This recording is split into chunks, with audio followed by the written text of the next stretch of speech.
are live at the moment.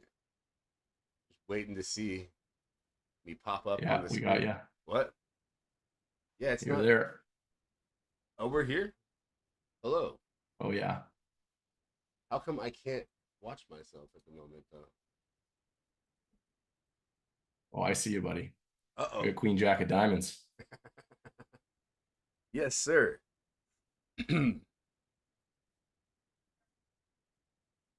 There we go.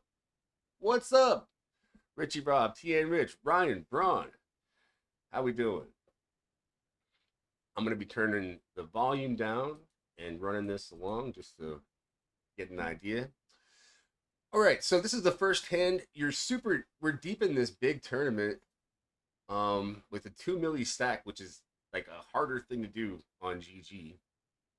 Um First hand we raise, obviously, uh we get reshoved on, and to me, this, I don't know what the bounty would have to be for this to be a call, but um do you remember how many people were left, like, roughly at this point?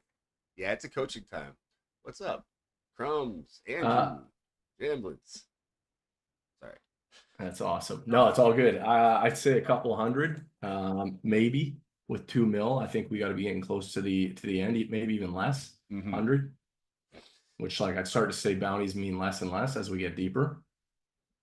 Yeah, it is kind of true. Well, it depends actually.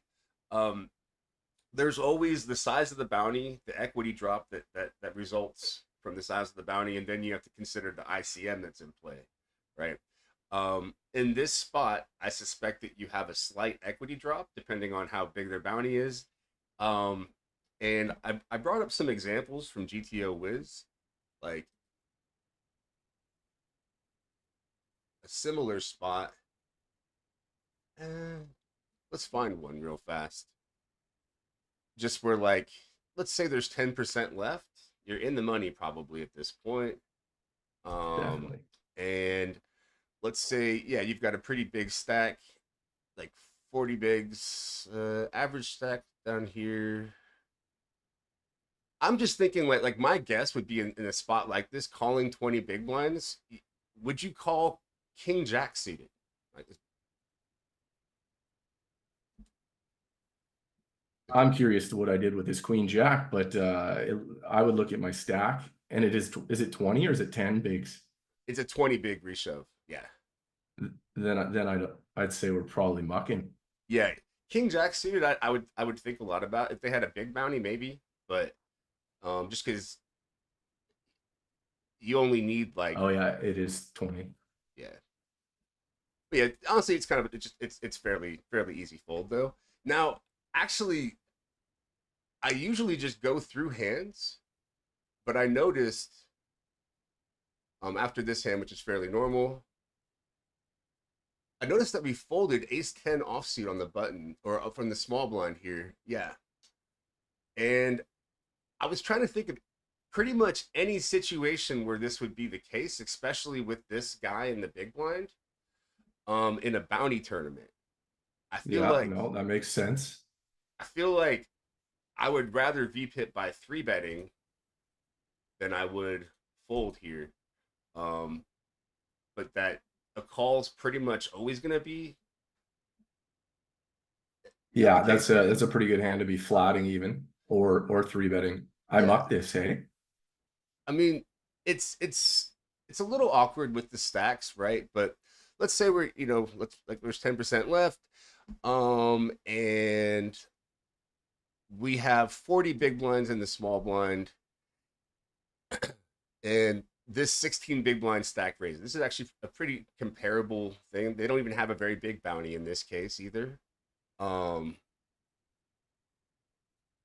this actually might be a fold here. Nope, nope. Ace 10 offsuit, just, and especially because you want to play with the big blind who's really short and have the opportunity to bounty them. I think that would flat this hand. Yeah, that makes sense for sure. There's also even a really short stack after the open that would probably incentivize opening a bit wider too. Yeah, It yeah. looked like. I noticed you do that later, which is really good. Um, Now, in the same way you get to play a lot wider, versus players that you cover. Of course, you got to play a bit tighter versus players that cover you. We call. I think that's pretty normal here. It's kind of brutal just because it seems like, well, no. I was gonna say if we call here and like the big blind goes all in, I think we may have to. If they have a big bounty, we may have to call that with the pot odds, but the call seems pretty standard though. Yeah, I'd assume almost like all of our premium range is even flatting. Um, yeah, actually, that's a really good point. That there's a lot of reasons to trap in this spot. In fact, that's one of the main things that I noticed when I was looking at like coverage situations and how things change. And one of them is especially like when there's players behind the for you to bounty and the original raiser has you covered, you're mostly trapping everything to try to get those bounties. Um, Here we fired the flop, which is normal, although I do think bluff frequencies should decrease a little bit um, in these kinds of spots since we have some ICM and we're covered.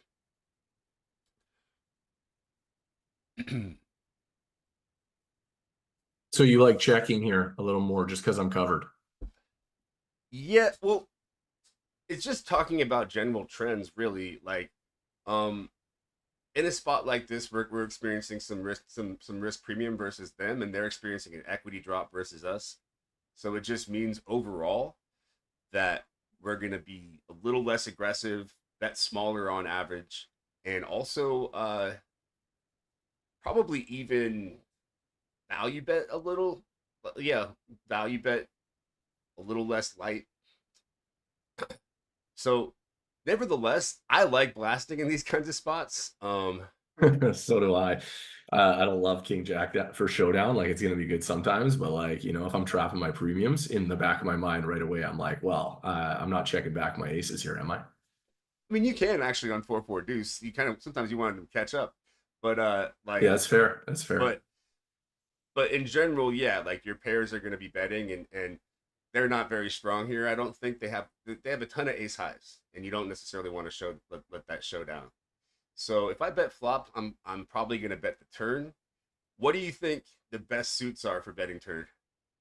If you have like king jack suited, That's this seems like a tricky question. I'm obviously gonna pick the clubs. Um, if like I'd say this is the worst one, um, right? kind of. Well, basically, you don't like in this spot. You want to unblock their missed like their missed backdoors that are folding. So you want to have diamonds in this spot to bluff. Yeah, okay, I got you. You I see see what I'm where you're saying? going. Like you want to cover the new card. Yeah, you want to be able to unblock their folding range a little better, and uh, a lot of like ace king of clubs, ace jack of clubs is going to check call, check fold. But they may not like, or like something like king queen of diamonds probably wouldn't check call, but king queen of clubs would. So it's just like you're blocking their folding range a little worse. But I still blast. And not always, but in this spot, like a lot of the time. And then check two on this river. I like where do you what size if you do bet here? What would you make it? At the time of this tournament, it'd be different, but like right now, I'd probably bet like 60%, Mm-hmm, mm-hmm. like 2/3. I feel like if I'm just flicking in a small bet, it's really easy to just peel with all your ace highs. Oh yeah, I wouldn't. If Go ahead, sorry. if you're starting to think like over betting, like I don't really know what I'd be repping other than like nines and like king queen, jack queen. Yeah, I mean, I actually, to be honest, I think a big like pot sized or even overbet bet gets called very rarely. Um, that line like bet call, check bet call, and then check check. Both sides in that line, like when I've looked at population data, heavily overfold to overbets. And if we're thinking about what we're really trying to do here, without being too transparent, is what's the best size to make ace X fold?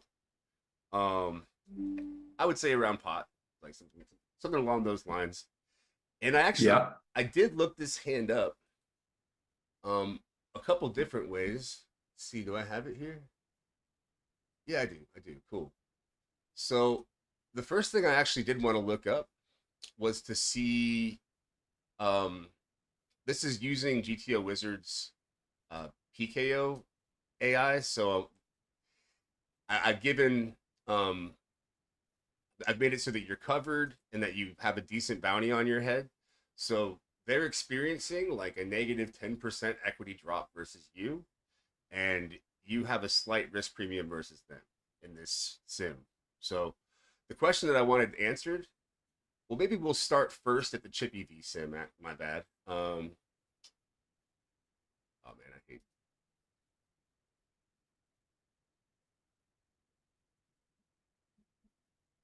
Yeah. 1 second. I'm gonna grab the hand. So I've got a couple questions about the hand. First of all, is it normal to bluff it like at least the turn or river here? And if so, what size? We chose to check and let ace 10 show down, which I don't think I would have. And so yeah, we have my questions are, first of all, does Chippy V want to just run a bluff here on either the turn or river? And then secondly, is does ICM make it so that we have to play a little bit tighter? It is interesting the way this board ran out, like would support the story I'm telling on the flop, and then like I just gave up. Like it's basically like once I start checking, I feel like I'm saying I have like fives through eights. Um, yeah, it's tough to it is tough to bluff the river in that spot, but um, your range does have a lot of queen X in it, in my opinion. All right, Yeah, well, it's King Jack suited, so like obviously it's pretty much all the suited broadways. yeah, so I think that you can actually rep here. If you look at the Chippy V sim, it doesn't mind a bet, check or bet on the flop is whatever. It's about half and half with this combo. On the turn, it actually in Chippy V blasts off almost. Rarely checks. And then on the river, definitely does not check and chooses, yeah, like a 80% of pot sizing or so. Um, Yeah, that's fair. but I looked up somewhere. I may have already lost it because I'm like that. I've got like infinite. Yeah, here we go. Perfect. So the first question here would be: do we bet less on the flop? Um, and it's about the same. And then the next question for me is do we have to fire King Jack on this turn? Yeah, it is diamonds that bets, and your hand actually doesn't fire when it. So in Chip EV, you're actually betting most of the time, but you're bluffing less here in with ICM stuff. So it's the coverage situation does dictate probably more of a check, but and then the final question is if we get to the river, do we bluff? Yeah. Yeah, a lot. That's crazy. I'm actually surprised by the sizing. It doesn't make that much sense to me. Where is it there? 150 Yeah, overbet? Is that what that is? yeah. Yeah. Well, I got a hotkey for that. So like it's Nice. probably where I would go. I mean, you're not repping too much.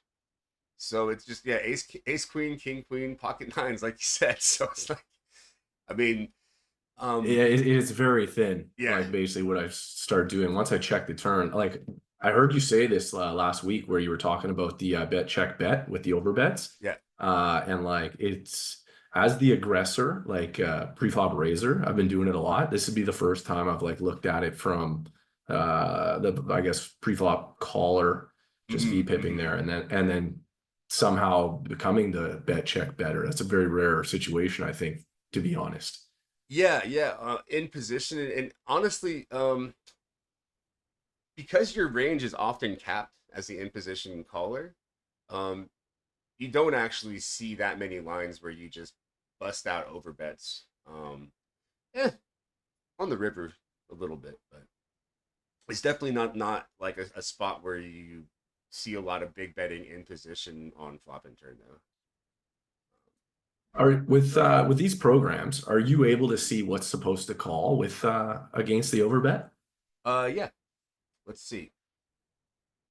Now, in his situation? yeah, I will right now actually. And I should have already done that.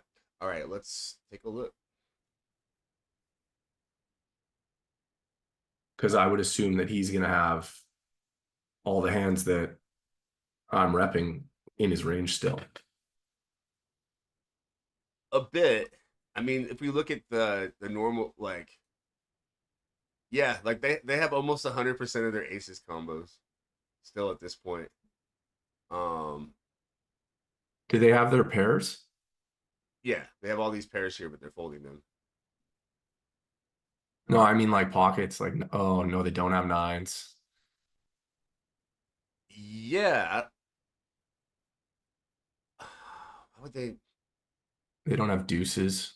Deuces Mox Pre, I guess, maybe. why would they not have nines though? Huh. Yeah, I I don't guess know. nines just raises flop in this line like 100%. Yeah, or even check raises. Yeah, yeah, yeah. Yeah. Yeah, I gotta get better at using these programs. I need to get with it. There I'm so understudied, it's not even funny. I mean for me I like them a lot because I just have questions that I want answered like after every session all the time, and so it's nice that I have a relatively quick way to get the answers to my questions and then um, try to execute better next time.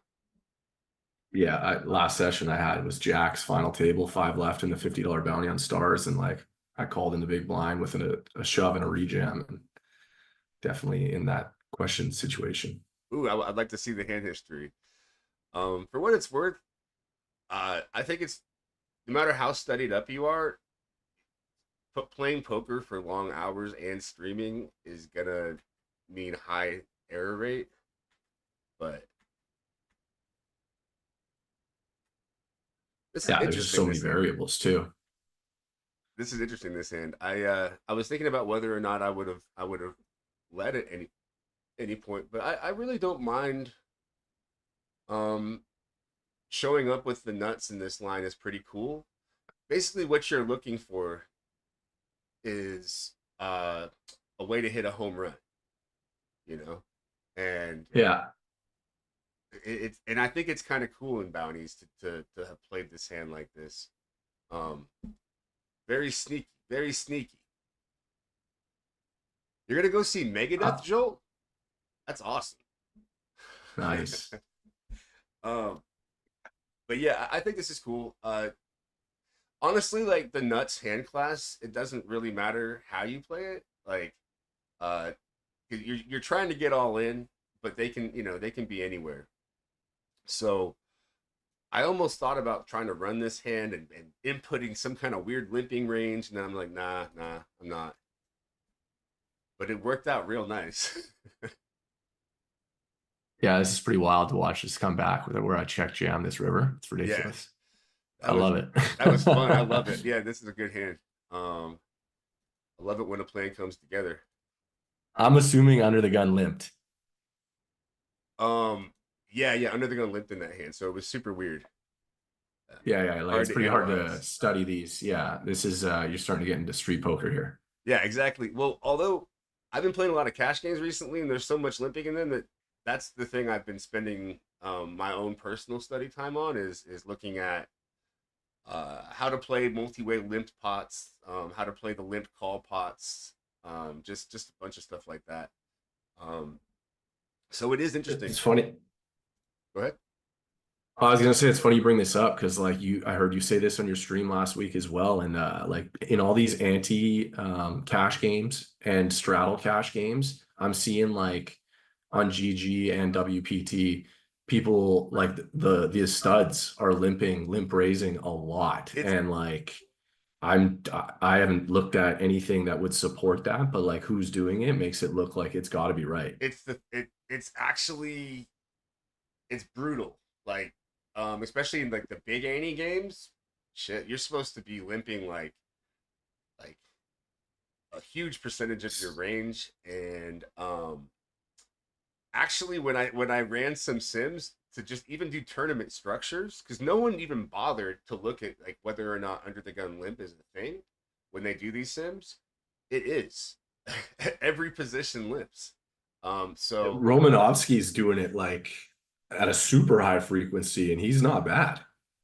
yeah, he's definitely one of the people who's doing it. It's actually, man, the fish are always right all along.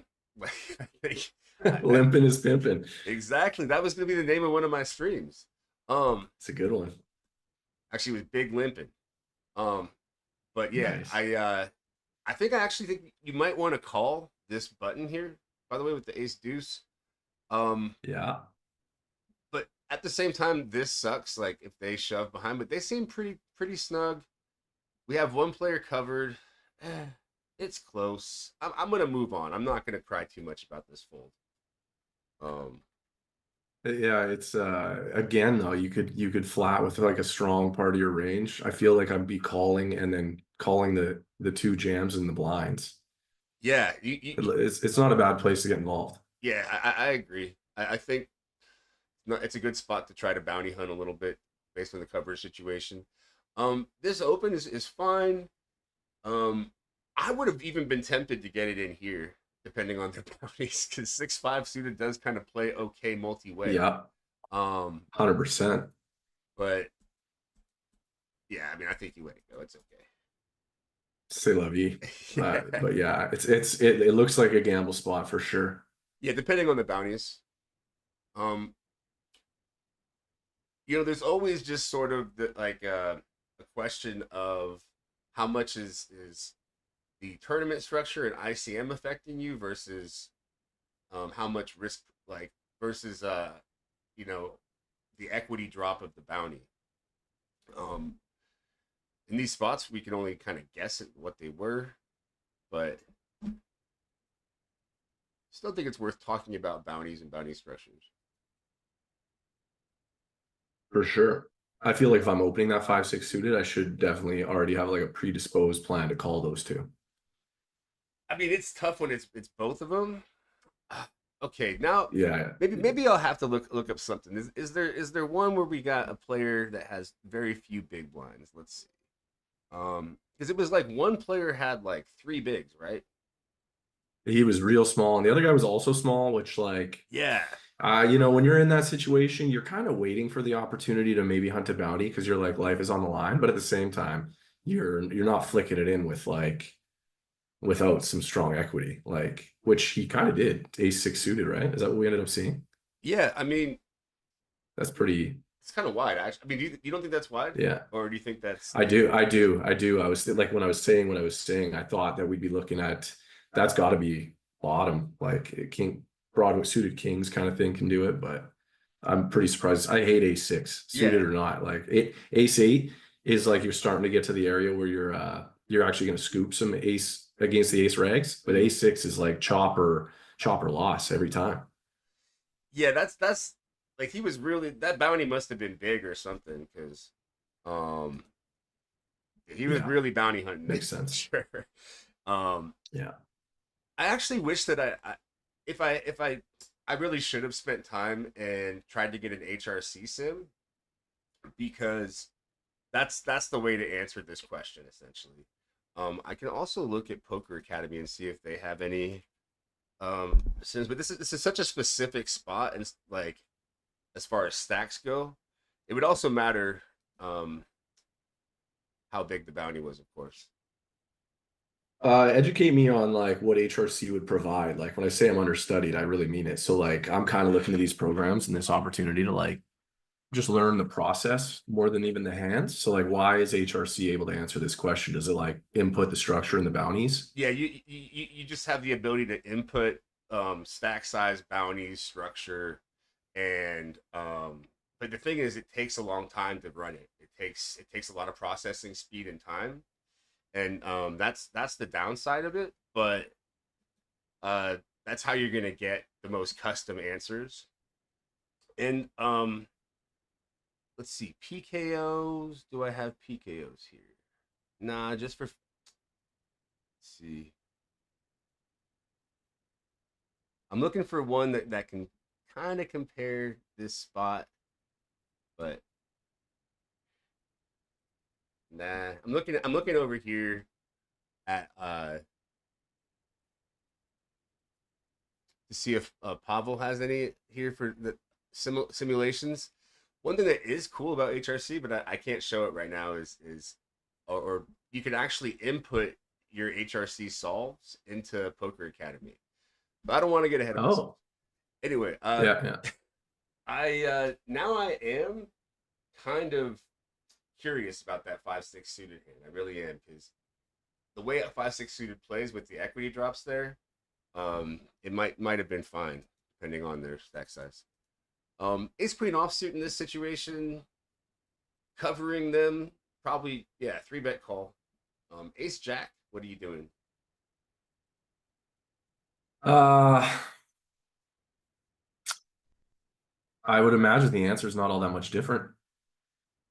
Like you could also just defend, but like the pressure you can put on and like ace jack off. Is this cutoff open? Is that what we're looking at? Yeah, I think we're also calling like the amount of population that's like 4-bet jamming worse ace X is really high. yeah, but I'm not What's that your answer comfortable here? 3-bet calling it. Are you? Well, are you? I'm not comfortable 3-bet calling ace queen off either. Oh, you're not calling here? I am. I just don't. I don't love it. Yeah, the thing is, I think ace queen, like, is it have you have to call an ace jack? I don't even. Yeah. Yeah, I mean, it depends on the bounty, but I would think that in this situation that maybe ace queen is kind of going to be like the bottomish. Um, let's pull up another like PKO random sim real fast where we're in the big blind. Let's say we're like 5% left. We got 40 bigs. Uh, 30 bigs effective here versus cutoff. Yeah, 30 effective for sure. We would jam or 3-bet call ace jack when we have someone covered. Um, I do like jamming as well to just eliminate all your stress. yeah. Although, like, I feel like for instance, I made a really bad play at this final table recently where I The nines. yes, I know. I agree. I agree. and That's different though. Final table, the dynamics are quite different. yeah, but it was like I knew that the actual way to play that hand is to raise call any single person and to raise Yeah. fold if there's two actions. I mean, that's very clear. And it was just kind of like a brain thing where I'm just like, Mhm. nine's great hand, shove. Like, and I just you gotta watch I out for would that kind of stuff. I credited a lot of that decision, I think, was to the fact that you were dealt fours the hand previous, which is an auto jam. And like the momentum just kept you going. It was an interesting one. Like it was back to back with a jam hand, and I feel like the muscle memory of sliding that thing all in was like set up for you. Yeah, that's kind of what I think happened. It is for me, most of my mistakes happen fast. So if I'm playing slowly and really thinking about things, um, Yeah, I make I less. agree. Moving on to oh wait, yeah, this one here is like 49 effective, and here we would just flat. Oh wait, no, here, hold on. No, we're three betting ace jack here too.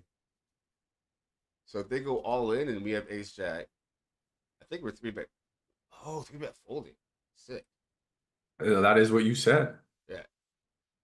That's why I was The answer is unsure. I that was like, you should be the one getting it right, not me. So, like, question for you when we're looking at this kind of stuff. mhm. It's really important to me, as far as I understand, to understand like what it is about ace jack and how it interacts with like their ranges and turns it into a fold versus like ace queen. Like, what is it that makes ace jack a fold when you look at their range? Like, is it just like we think we're up against ace queen and ace king too often? Yeah, the majority of their all-in shoving range is going to be ace queen, ace king, and let's take a look at what it is. In this spot, for instance. Because like mentally, my head goes a lot to like, like a lot of the middling pairs, tens, they're all doing the same thing. Obviously, you're gonna run into jacks as well. Yeah, this is their all-in range. Ace queen, ace king, tens plus in this spot. Now, I think in real All the life, all you the green. no, the green is call. Yeah, green is call versus the three bet. This is how they're playing versus our three Okay. bet. So yeah, Purple's all in. they're all the Ooh. only hand that can beat ace. Like there is this king jack suited in there that they like to shove. Um, Yeah. I don't know if you can really make fair comparisons about the population though. Uh I think there's a lot more of that whole line of ace suited aces that would be purple here and what population's up to these days. it does feel like I get four bet shoved on a lot by like the suited aces and low pairs. It seems like every time I three bet with certain stack sizes, but um, so maybe this is with a grain of salt. You know, I mean, essentially, you of course you can't three bet call ace jack offsuit versus tens plus ace queen basically. You know, but Hmm. uh, if they added a few more of these low suited aces, sure. But essentially, you're pre-flop bluff catching in that Yeah, spot. yeah, yeah. And in a tournament like this, like there's ICM stuff that's going on with the ace jack too. I mean, you just Hmm. also the other thing is look what happens to our opponent's ace x's when we three bet, right? So hands like ace 10, ace jack, there's enough risk of getting four bet on, and if we get four bet calling and not being good, that it actually just makes more sense to kind of try to keep their weak aces in and hit a flop. You know? With a flat from ace jack is Yeah, what you're getting at. yeah. I think Yeah, that makes sense. I do like defending ace jack off. I've like since we kind of came up with the idea to do this, it's just you're putting yourself at such risk once you start popping all of the hands like that. yeah, I think like also if you think about like what calls versus ace jack, like let's say you've got ace jack and under the gun raises and you shove, um, what are they calling you with? Yeah, you're crushed. Yeah, You're like hoping tens. You're praying tens. yeah, like Jack 10 suited is probably a better shove than Ace Jack offsuit versus that calling range, right? So I would um agree. that's actually why for the most part you see a lot of flatting in the big blind. In position, sure you can three bet fold, three bet bluff Ace Jack, but in the big blind that especially versus like under the gun, things like that, Ace Jack is often in the call hand class, at least offsuit.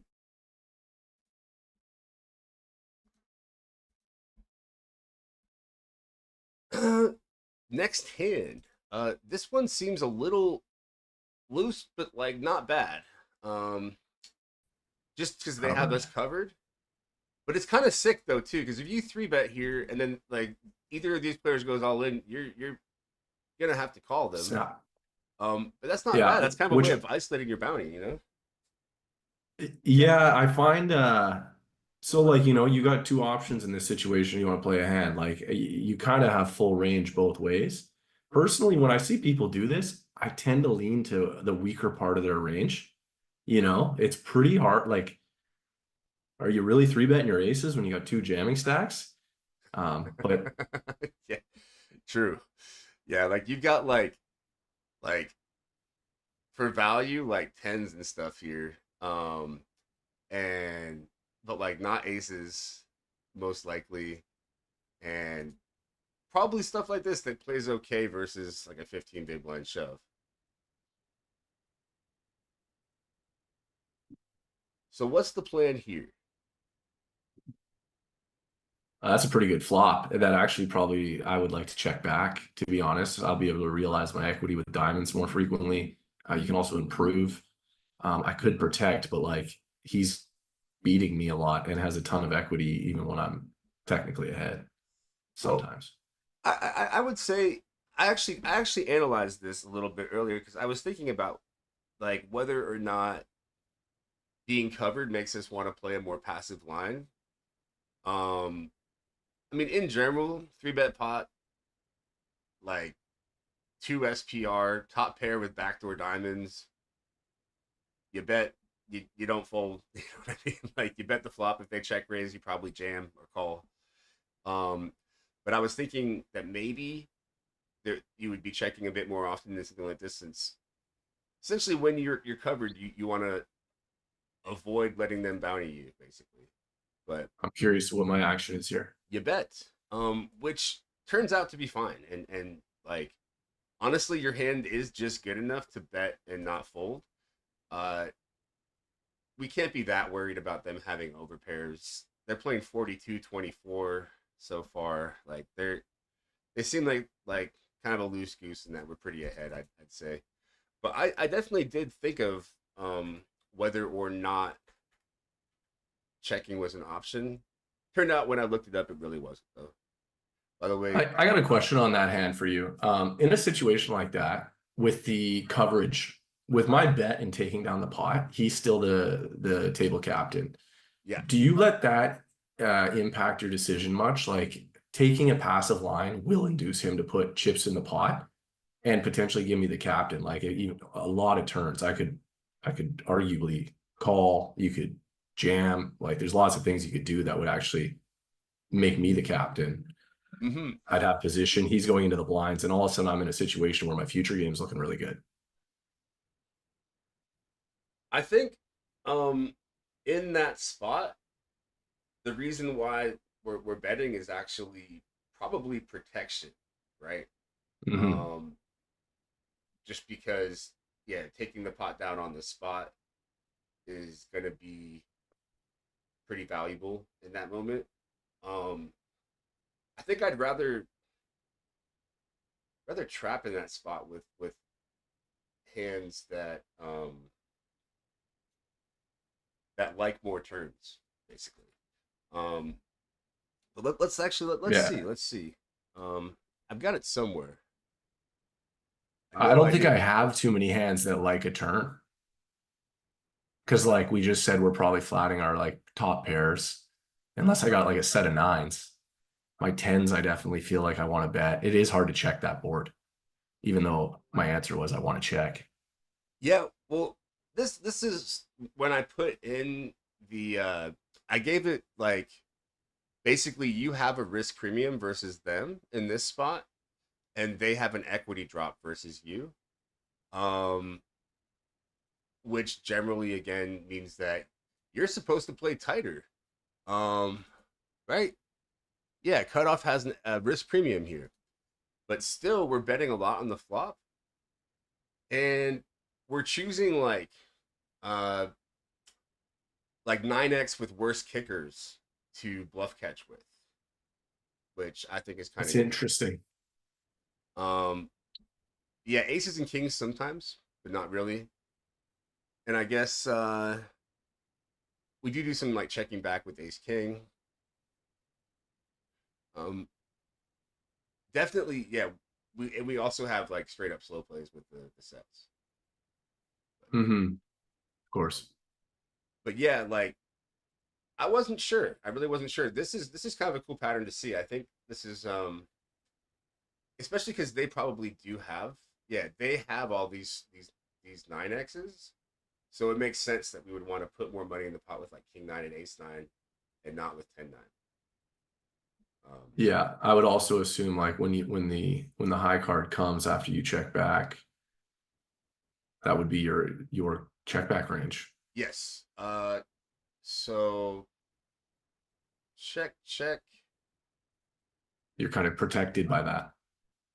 They would Yeah, still be worried when the ace they're or the not going king to be betting deals. very often versus almost, yeah, very few turns are going to be they're going to be betting. A 5 card shot off. It's so stupid. Never understood this stuff. Used to play poker before the GTO stuff. Now it looks Chinese to me. Thinking for a long time to get back to it, but I think I won't. Oh man. It's me too, man. It looks like Chinese to me too. I mean, my what I try to do really is extrapolate overall ideas from Sims so that I don't have to um remember stuff like more about shapes and overall concepts. Uh but I can see why a lot of this would be confusing because there's a lot of things to think about. There's First of all, there's how you would play in a chip EV spot as if there was no tournament, and then there's the ICM stuff based on um, stack sizes and where you're at in the tournament. And in PKOs, there's like a whole nother level with how big is their bounty and all that. Like, so it's complicated and hard to get right. Um, but yeah, I like this expand here. This is not an open usually from the hijack, but it is in this spot because you have everyone covered, right? So it was a pretty cool um, adjustment there. Glad to hear it. Killer Kill says, "Yeah, definitely learning heuristics is the better way. It's the only way. I can't memorize 10,000 charts." Um, Definitely. I was gonna look up something to sort of prove what I was saying with you being able to open wider when you have everyone covered. So I'm just gonna pull up in like a cutoff here that has everyone covered. Um, yeah, this is fine. Wait, I'm not a cutoff, a hijack. Hijack with everyone covered. Typically, a hijack opening range is not gonna. Yeah, this is fine here. 45. Here we have everyone covered. Is that Oh our man, opening percentage? Is that what we're looking at? what? When you said 45, is that like our open Oh, percentage? I'm Oh, it didn't sorry. make the cut. It was our stack, and I was seeing if we like if we have a spot where we can open wider where we have everyone else covered, kind of like the one we're in. Um, so yeah, I mean, it looks like That's similar. not as wide as I expected. Oh, it's because it's not in freaking PKO. Um, Interesting that's the range, okay, not in so I feel PKO. better now because I was like, dude, um, yes, okay, here it is. This is a hijack in a PKO where you actually have the players ahead of you covered, and compared to a regular opening range in that spot like ICM, which is 23%, you can open 33%. So it's basically like a cutoff open range when you have everyone covered. I apologize if that was confusing how I got there because the first sim that I looked at was just a regular ICM sim with 5% left. Yeah, this is a good adjustment. I like Nice. it. Little loosey goosey, but Opti bet with the raid. Out of what? what's up, Optibet? Um,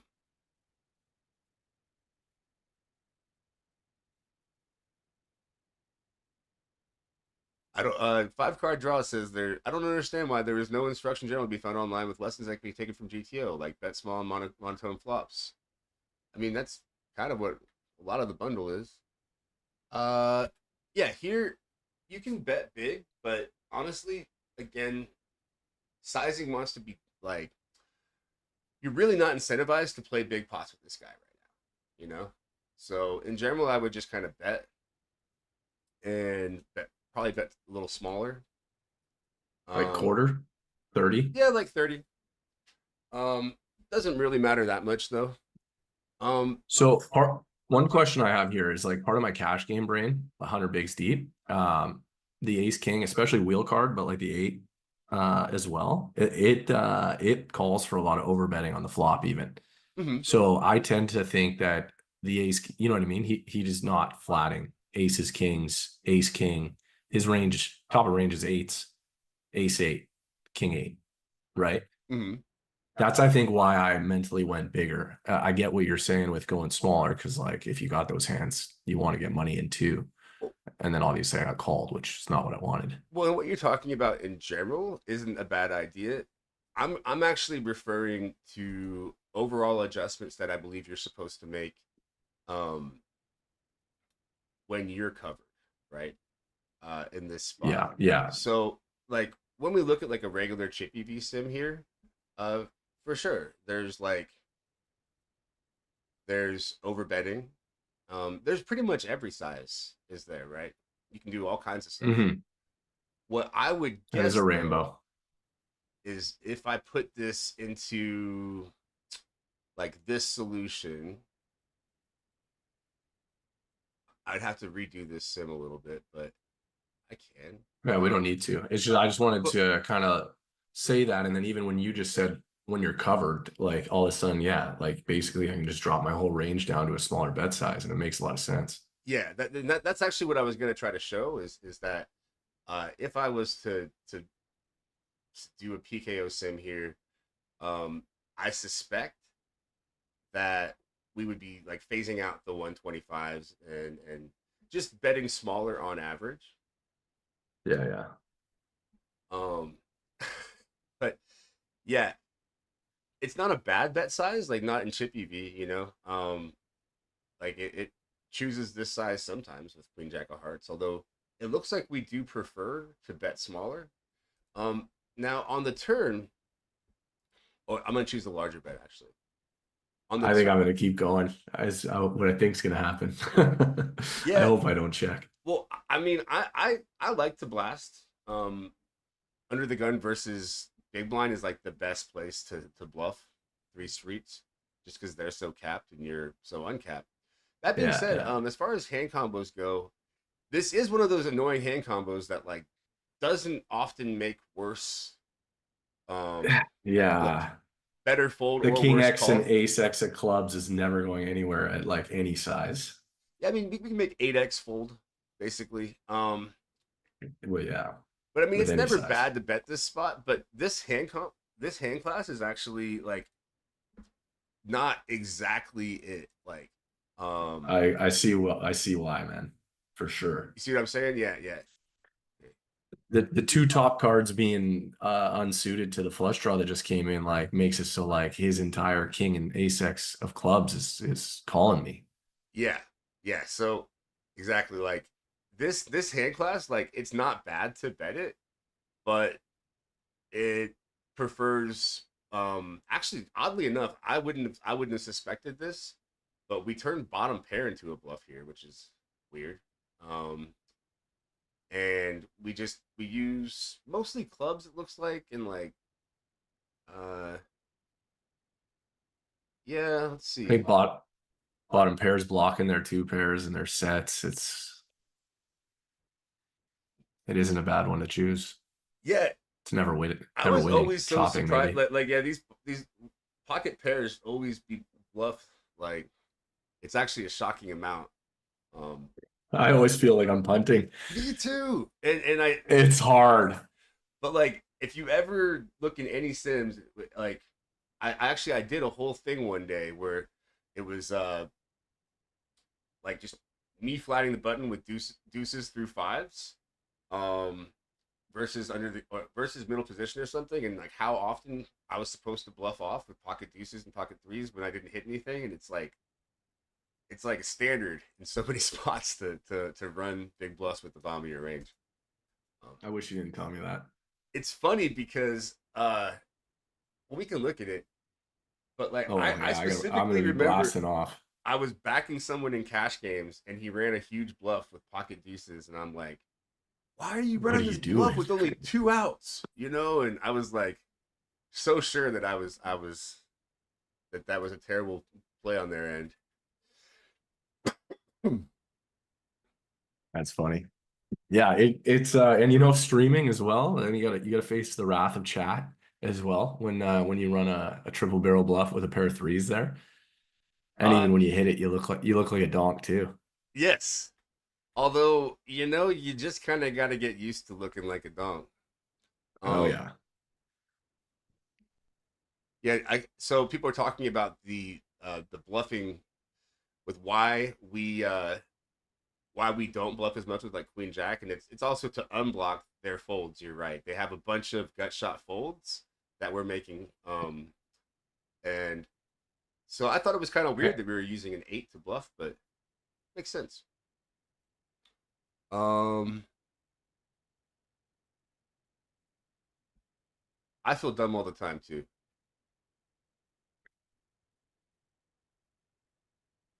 That's not entirely true. I feel like I know what I'm doing most of the time.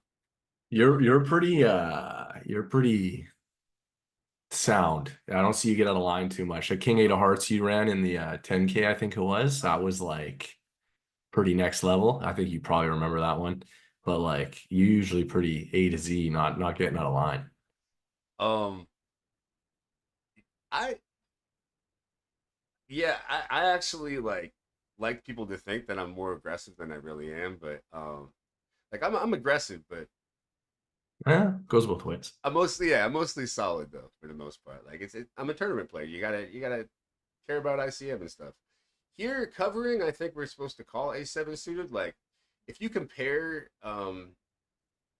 like a regular ICM sim here, deep in a tournament, you fold. Um, but if you have someone covered and there's a possible equity drop, this is one of the first hands that I think you're going to want to add in um, as a call.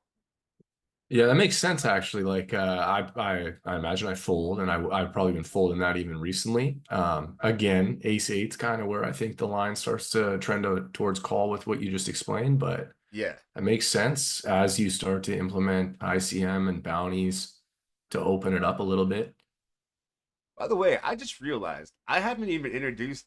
By the way, make sure to follow Anthony Calange, everyone. He's a streamer as well, cash game player, mostly Donkiments now, right? Or are you playing more Oh, cash or more tournaments? it's everything, man. I was playing PLO on WPT as well just yesterday, so I'm all over the map. You just I play just poker. I want to get good at all of it. I really PLO is like I need to put some serious effort into it. But Those cash games on WPT, I'd recommend it. they're really good, huh? I bet. I Oh, bet you know all about it. I bet you they're super sick. Yeah. Yeah. I'd Uh say even to everybody watching, take up Ape on his promo code over there. It's pretty strong. Promo code Ape Styles, thanks for the show. But no doubt, PLO is uh like one of the games that people like play less and know less about. And yeah, there's gonna be big edges there. I've been meaning to get into mixed games and things like that forever. Um, I remember when Stevie was learning it all. It was just too much for me. I feel like I still had a lot to learn in No Limit. Do we get to value bet here? I don't think so. Mm, Interesting. Is this a bet check bet? Is that what yeah, we watched yeah. happen? Bet check bet line here. Do we have to defend some He's jacks? And if so, how is the nine as a kicker? I would assume that like it isn't a kicker. It's just I guess blocker is kind of what you're That's what I thinking. mean. But yeah, yeah. I think in my head here, I'm like when I'm on the other end, the jack is what I'm trying to make fold. Yeah. And like king highs, you got to worry about basically the Broadway ones aren't going anywhere. So I'd be pretty surprised if we're not calling our jacks, but I think you probably want to have some worse kickers. Yeah, you usually want to have like Jack Deuce is going to be more of a call than Yeah. this nine because a nine is going to be blocking bluffing range to some degree. So if we put this hand in a regular chippy V solver, which I don't see why that wouldn't be helpful, um, I would guess that we do have to call some jacks as part of like bluff catching strategy, but that the nine is actually not one that we want to call with.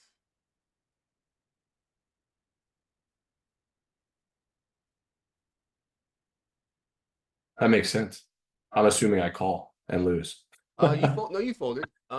And Yeah. so I mean, it looks like the answer is basically like what we said though, which is, um, when we check and they bet like 2/3 pot, um, we're like we're some geniuses.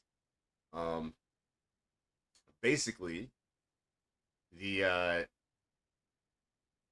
these jacks aren't very good and prefer to fold over calling, hmm and the ones that we're Surprised gonna even the six is really down there.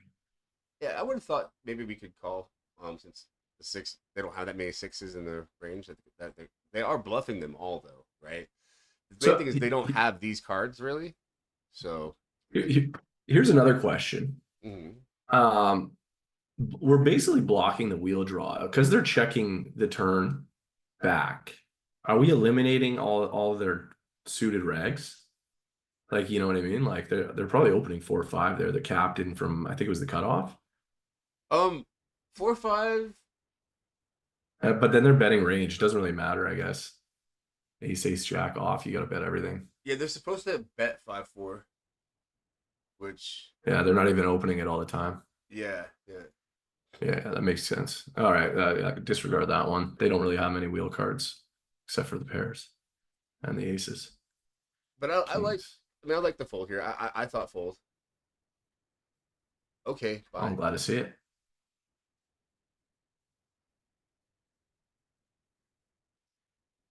Yeah, that's a snap fold. Covering like. Do you have any idea where we're at in the tournament at this point? Let's get to the chips. Got 2.5 milli. Yeah, I'd say we're getting down to it. Like 2.5 million. This is a Thursday throwdown, so Yeah, I think it starts at like 25K. It's got to be like final couple tables, yeah. That's final what I'm thinking. three, final four, maybe, but like we're getting close. Oh, that's a beautiful hand. This is fun when you I just. I, I hate Queen 8 off defending. It's my least favorite hand to defend. I can see that. Oh, I Um, hate it. but The old 9-10 maybe jack. I mean maybe change your narrative there because that's a nice Queen 8 hand, man. Oh Um, yeah, for sure. You no, got to I defend agree, it. of course. Um, at least versus EP there. No. Oh, they must have a big bounty, man. They must have a big bounty. So 12 bigs, ace three, snap fold. When I got how many bigs do we got here? 80. It's like 30, 33. So I'd be down to 21. I guess if your final 2 tables, that's pretty bad. I wish I could look at this exact spot somewhere and know what the equity drops are. But let's try to find something comparable. It's not always super straightforward, but what I'm gonna do is look for a big blind with 12 bigs, and yeah, just do PKO. We'll say like final 3 tables. Big blind has 12 bigs. We raise the button. They've got they don't really have that much in terms of the bounty, I guess, but in this one. So we're definitely oh wow. Look at you. Genius. I just In wanted in to my mind, hold on. oh wow. Button versus Big Blind has a minus 2.5% equity drop in this case, which is yeah, deep in the tournament, the equity drops are gonna be less, but you had a little one. And if you called there, I bet you they had a big ass bounty. 5 card rushes. I wonder if even Ape Styles had that feeling when GTO came that he had to kind of learn poker all over again somewhat. Yeah, when I first started messing with PO Solver in like 2013, I got a lot of weird outputs. The main one that I already knew, but yeah, it was tough to stop thinking about like continuation bets. It was because it was more because it's really just range versus range, and um, that was the main thing. But I've always, I've been push fold is Nash equilibrium and stuff, so I've always been pretty math and GTO based, even if it was pre-solver. So yeah, this call, if you had an equity drop, is actually not that bad. Um, this looks kind of Why similar. is it eliminating the ace eight, six, ace seven through nine? I think you're Why shoving is there. that? Oh, okay. Gotcha.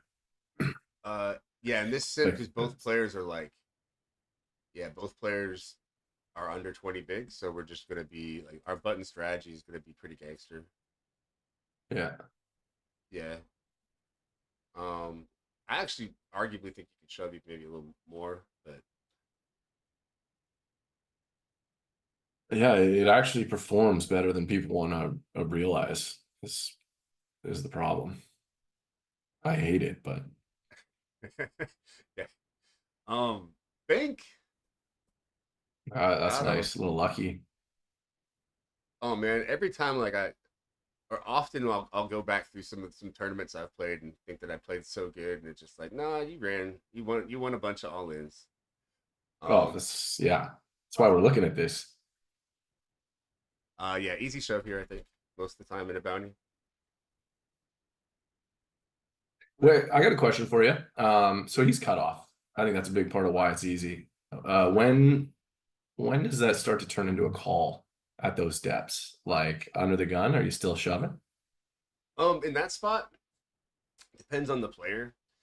I would actually say, uh, when you're covered, you have to be pretty tight with pairs because people just call you more with suited broadways, and it just like you can't Yeah. actually you don't actually want to shove the deuces as much. When you cover them, Yeah, they can't call that shit. depends, man. It depends. Like I think, yeah, it depends on their bounty, how much they're opening, etc. But for the most part, I think I prefer not to shove in like 25 big blinds versus under the gun with deuces. Um, Even though versus their calling range, it's not that much different than pocket sevens or pocket eights, even because Yeah. no one's gonna raise call a 25 big blind shove with sixes. So Yeah, that's a good point. It's a very good point. it might, like, I've definitely seen sims where it looks pretty efficient to yeah, to shove 25 plus big blinds on under the gun. What's come I up? would argue that Adamo would probably raise call sixes. Yeah, That yeah, guy man. that guy flicks it in so much with the small pairs, blows my mind. Although when I was watching 100K buy-in final table that he was at, I was kind of remarkably. I saw him open muck sevens correctly under the gun as a chip leader, as someone that was like high Chip up in chip. leader. Yeah, but it was he was like second in chips versus first, and his range. A lot of ICM ranges often don't have uh like you don't want to open low pairs. Blockers are gonna matter Hmm. more. I'm looking for a spot here where we're like under the gun raises and we've got them covered in the big blind. Is this a spot where we get to shove like 22 effective with pocket deuces? Nah, nah. Even though even though in the big blind versus under the gun, this is weird. It doesn't. It's like we don't really have big bounties here or something. I'm gonna check another spot like 20 big blinds. Nah, you're just not really doing Yeah, it very no, much. that's fair. I was wondering if there could be some spots where I mean I've definitely seen it before, but no, I don't think you get to just shove in 25 bigs percent of the gun with these unless we think they're folding a ton, they're very out of line, ICM pressure. Yeah. Yeah, I would have bet. Although, man, you can really get me with these little tiny three bets because I almost feel like personally offended by them, and I want to I call. hate them. So, but like, especially like in a bounty, I'm like, what are you doing? Numbnuts. Um, This feels like we might be final table or final two at this point. The way we're shedding players. hmm hmm I still think you might want to fold for like uh reverse implied odds reasons. Like their range is probably very strong. Hmm. Yeah, they're covered by three players behind. There's five uncapped hands and mine, and I go for it, and then probably get called by kings. Yeah, see this, I would rather just call the 2.5 big blinds and try to suck out It on the is king. cheap. It is cheap. Wow.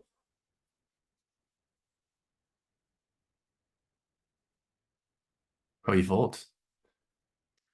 A lot of people Paris is do tiny like the three bets amount in of value. I mean, Yeah. I call or jam a lot. That the reason they annoy me is when they actually are the nuts. I tend to pay them off.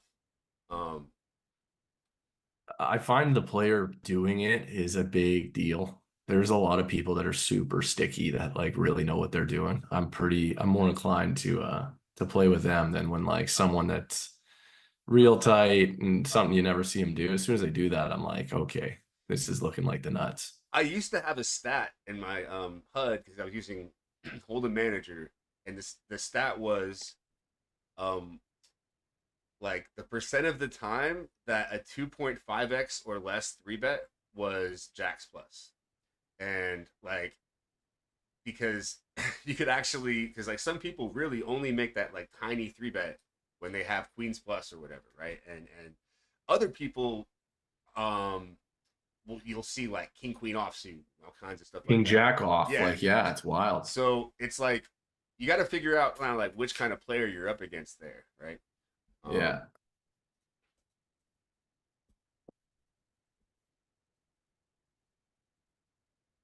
I don't know if I would have gone with that shove, but like nice. Um, it is another one of those things where your hand doesn't play very well versus a tight calling range, but if they're ever folding, who cares? Kind of. Mm. Should this be a like range bet and a limp pot with the ace high in a situation like this? Just like min bet? I Are think you checking I any think ace that highs you back? can, especially well if we're talking about 15 big blinds and less in this spot. In position has exactly like almost no aces.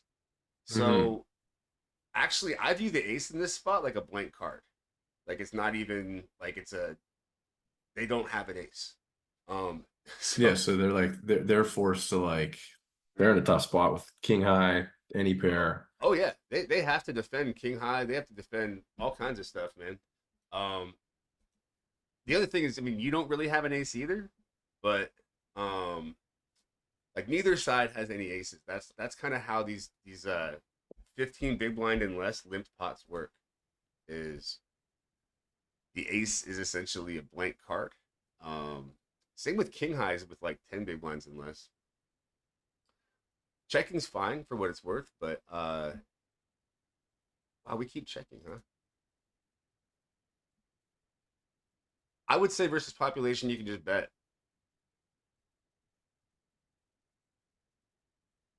Like, I don't even think you really have this many ace X's that you're limping in with, but they really like this is the only ace X that they're supposed to have, and most people don't even have them, right? So, Hmm. um, like one time I was I first realized it when I was looking at 10 big blind sims, and I saw that like on like an ace 6 7 board, we like oh we don't have the right sizes in here. Damn. Uh, when I was doing my own research in PO, this is when I first figured this out. That yeah, it was choosing a huge bet size on ace 6 7, and I'm like, why? And it's because yeah, we're just value betting 7x real big in our trap pairs. And Hmm. again, there's no ace X's, so it doesn't matter. Uh, so yeah, in this spot And for then it sure, you won. can bet range, and then also um, can be pretty happy like with your hand on the flop. I think. I mean, it's still Hmm. middle pair four kicker, right? So, but kind of like top pair four kicker. Hmm. Well, and like the four, kind of back to that Jack nine, even like it's like it opens up the other hands they can have. Yeah, although like I think in that case, that's more for bluff catching. Um, Yeah, yeah, yeah. yeah, easy. I mean, little thing. I mean, I might just call, but like, if look at this nit. they're not min raise folding. You know, I was thinking about just whether or not I wanted to trap, but nah. Well, here's a question. Kings are my favorite hand to trap with players behind Hmm. because the ace is open. Yeah, And I would say the exact opposite for when I'm closing the action. Even 3-4 bet pots, cash tourneys, like, yeah, you know what it feels like. If all of a sudden the berries out there, it's like, get out of here, man. I mean, So like, that's fair. I actually think, and also like you said, like you're not blocking the aces, so you're kind of unblocking calling range. to a degree, like yeah, like obviously you're blocking ace king. Yeah, I doubt it matters too much. Which way you go there. Uh, I bet you even in game, I'm more likely to shove just because I'm like, no one's gonna raise fold here, and um, Well, you see it again, like this is a 150, but like when you're playing like a 1K or even like in the nosebleeds like you are, like the amount of raise folding you see on like 10 to like 15 bigs is like pretty extreme. Like some of the players get right out there, it's like under great though. sub 10 raise folds. There used to be, yeah, there are a couple players. I have stats on those kinds of players actually. Like, uh, fold the pre-flop three bet with less than 20 big blinds.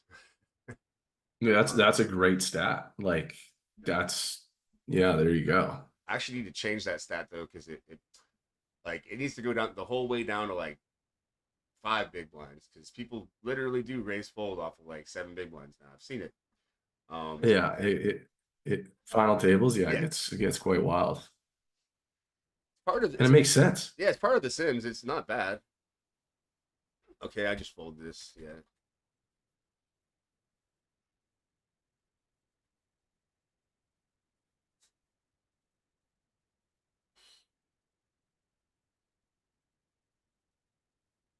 I think I'm gonna Well, this is bet. ugly. I think I'm gonna bet, This is man. ugly. It's a really ugly hand, but you are supposed to bet bottom of range for the most part. Even on this double suited, like super wet board, like are we going into overbet city? I was thinking about it because there's only deuce three possible as far as straights go.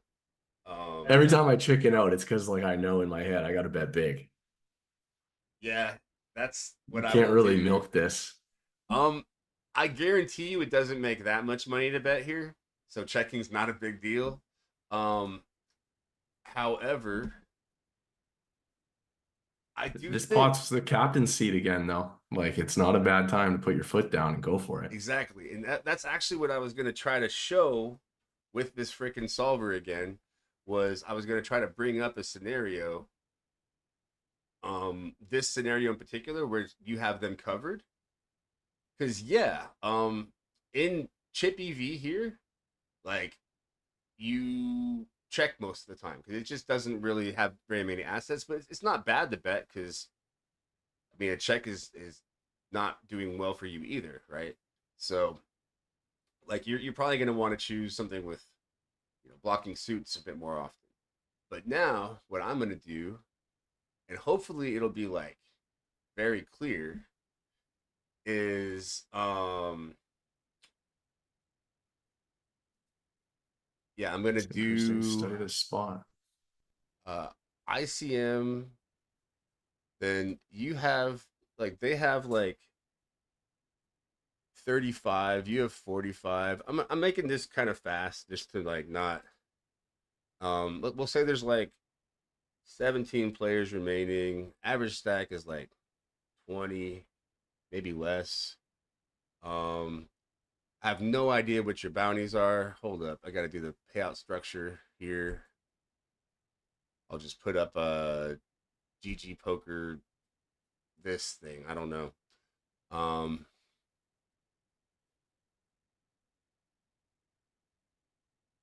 I'm going to give you or I'm gonna give them a pretty big bounty. It's $8 structure, so I'm gonna give them like I don't know, like $60 or something. Um,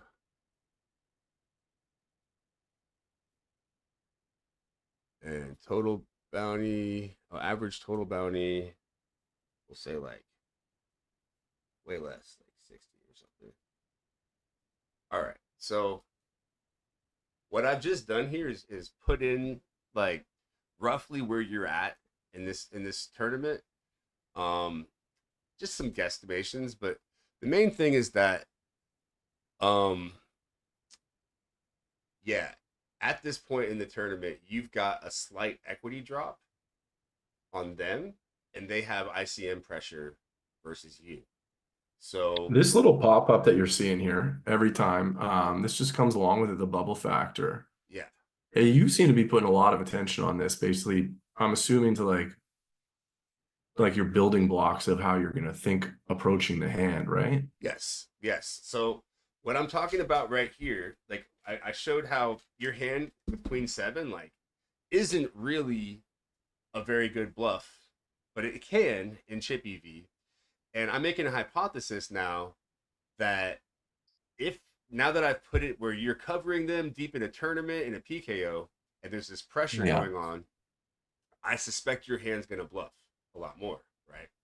So I don't know. I haven't actually ever looked at this one. I'm gonna choose the size that you chose.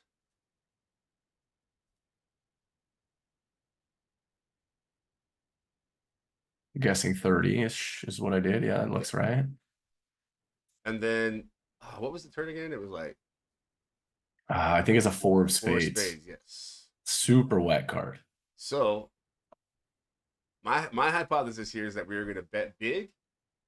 Oh wow, we don't even bet big. But we bet more often at least with Queen Seven here. I suck. But it's not true. Let me see. I'll put in more bet sizes. It's interesting. The hearts is the only one that doesn't bet. Doesn't make sense. Is that what it said? Hearts is the one that bets the most. Um, Yeah, reverse. and it actually, but see, I would have thought that a check is so garbage with a hand like You're Queen waving the white Seven flag. that we're giving up. Why is Queen Six so much better?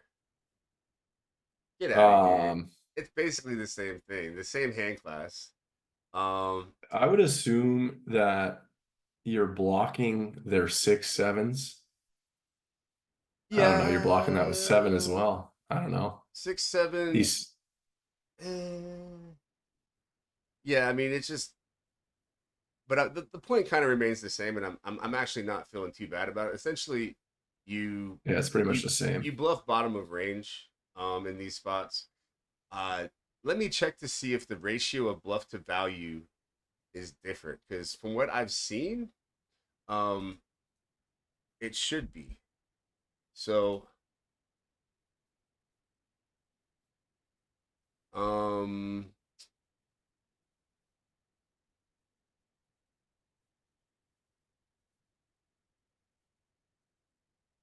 so like in this spot, um, when we're betting the turn, we're gonna compare these two. Oh no, hold on. Compare this and this. Yeah, we have 120 and 2/3. Maybe it's gonna be hard to. I'll use a bet size that it chooses to compare the bluff to value ratios. Sorry if I've lost anybody. I get it if So I hang on, have. let's talk about that for a sec. Are we moving towards it would have chose a bigger bet sizing on the flop Yeah, or the it would turn? have What chosen a bigger bet size on the flop for sure. really? Yeah, I don't know why. I mean, I think it just bets whole range. Wait. If we're looking at this, this is what we're looking at right here is the PKO one, and it looks like we're bluffing like on the turn. Anything less than second pair is gonna be a bluff, I think. So 21 plus 14, 35, 45. We're like bluffing like around half the time in this sim. And then in this one, we're bluffing it's basically the same. I would have assumed usually in these kinds of spots when there's pressure, the in position player gets to go a little bit crazy. So I was my hypothesis was wrong, but I swear there have been many other times when I've tested it and it has been right. Well, I'd say in practice, these situations with ICM and everything, like you can get away with murder. Yeah, you definitely. The whole idea is that you get to bluff a bit more, in these Yeah, spots. you get to become a punter. Great. It's so much fun. Yeah. Yeah, here. And then they lead overbet. Interesting. Yeah, like what the heck? I guess you dodged a bullet there. Yeah, They didn't probably. need to do anything though. They didn't need to breathe on the pot, and you were out. Can we go back to that for one sec? Is the ace unsuited to the back door? So like I shut down, and this again is like just nothing to back this up other than experience. But I shut down a lot when the back door brings in a potential top pair flush draw. You're just punting so frequently when they actually have like ace X of spades because like they're defending it all. And like they're not you can bet 200%. They're not going anywhere. You mean like if you had uh like the ace of diamonds, would you be more likely to bet? Or No. The last hand still. oh, Sorry.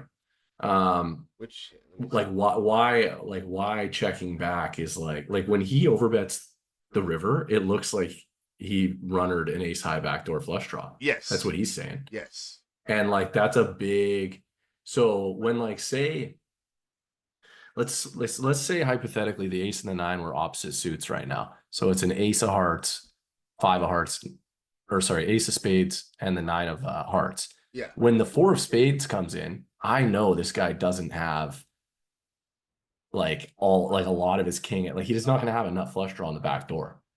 Mm-hmm. Like I guess he could already have the ace of hearts. So like it's just a really hard spot to bluff because like there's a good chunk of the range that has to cry and call. I think that's a good point that the ace being out there makes there a lot more flushes that they can have in this run out. And if the ace wasn't suited, it would their flushes would be well that mostly you're thinking 5x or 9x of whatever suit, right? And then maybe some Mhm. king highs, but you don't call this flop with like I mean, you might. I don't think you call it queen jack suited of spades. I don't think you call the flop with jack ten of spades. No. So, It basically like you're like only when you have some showdown value with like a strong king. hmm so yeah, if this Maybe isn't this is a tough spot to bluff if if you don't if you have it, don't have it. it's hard to barrel. But also like if you don't have those combos, sometimes people it's not.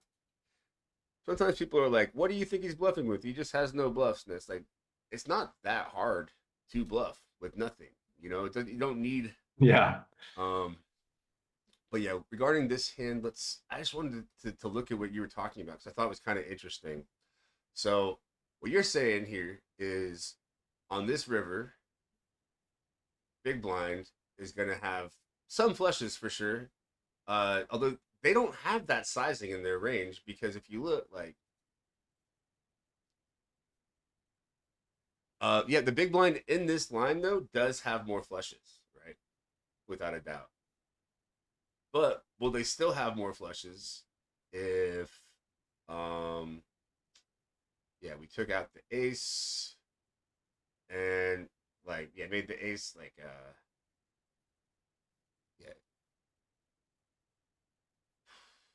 the ace of spade, right? And then the five Ace of spades and then make the nine a heart. yeah, yeah.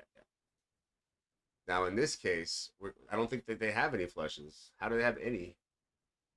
Well, Wait. that's what I mean. So like Oh yeah, when it you has to say be you want nine to X of barrel spades off and that five X of queen spades. seven, Yeah, it just they actually still have a lot of flushes, I guess, but uh, it's not as significant as I would have thought. Um, the differences, but yeah, it's basically just 5x of spades and 9x of spades as compared to ace x of spades. yeah, that's fair. Um, yeah.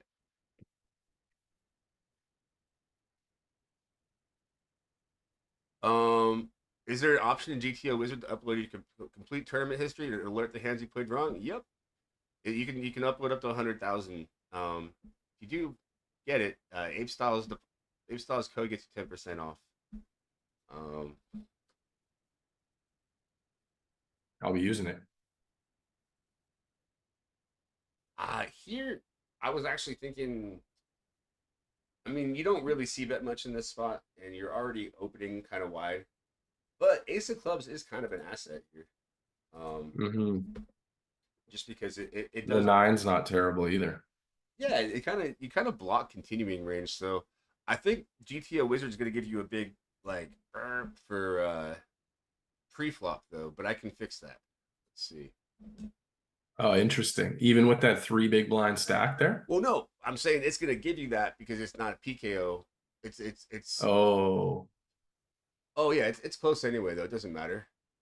Damn. yeah, I I hear what you're was saying though. I was hoping that we could maybe fire, but you just don't really get to bet this board. That being said, if they fold Uh, even um, a little bit more than they're supposed to in these kinds of spots, it's not the worst. But yeah, I guess you just want to have, if you're gonna bet this hand, uh, the diamonds are what you want to block. Ace of clubs is not good enough. I thought maybe, thought maybe. I doubt it makes much difference though. yeah, you give me a couple clubs, and I'm loving a check raise here Mm-hmm. I like, or a C bet. yeah, yeah. I would I could say even call that, to be honest. so. You're a cash game player originally, like so. You probably like that's. I can already tell that like your hand reading is up there. Um, do you think? Do you do a lot of c betting out of position? And do you think tournament players c bet too much or too little out of position? Um, I would say that I'm slowly wheeling in my C betting, and I think that most people are C betting too much until you probably get into the nosebleeds. But like the amount of C bets you see from a pre-flop raiser, like multi-way out of position, is pretty like that should be real small. But it isn't And like again. people are doing it a lot. Yeah, exactly. It's I agree. but like it's so what I've and like obviously this is an opinion. Correct me if I'm wrong. I don't want to be telling people stuff that's wrong, but like it is such a good spot to check raise. And as soon as you start c betting like too much, or you start checking your good hands, like it kind of kills your check raise. So like in that spot, I would rather check raise than c bet, to be honest. Oh yeah, I think for the most part, the only thing that I would say that where I do challenge that is because I do a lot of database reviews and I look at a lot of people that have high out of position c bets, and I I'm always looking to see how they're doing with their air, and usually it's not so bad, and that's because basically um on dry boards there are a lot of like unnatural defends they have to make, so like I still think you can get Like a lot of through. overfolding. Yeah, a lot of overfold on like ace nine four a board like this, even like they're but like ace nine four in particular, if you're like cutoff versus button, probably gonna get So like. so one caveat to this question you just asked that I think is really important is the big blind in the hand or not? And I think if he's not, c betting has got to go up a lot. But once he's in the hand, so like in this one, I kind of agree with what you're saying. Like you can kind of do a lot. But once you're multi-way, I think that's where you're seeing too much c betting. Yeah, I would tend to agree. Although the button does get to go kind of crazy. The thing I was kind of trying to show though, is like, let's say this hand right here, we are doing the AI solve now. We got the ace nine, and it's very clearly using the suits. But what happens if when we bet 40%, like they're supposed to like call with their most of their club combos, like these pairs are supposed to call king queen. I mean, it looks fairly reasonable, like not that hard to do this. But let's say they overfold just a little bit, like, call more than fold more than 23% of the time versus a bet, which is likely, right? Uh, Mm-hmm.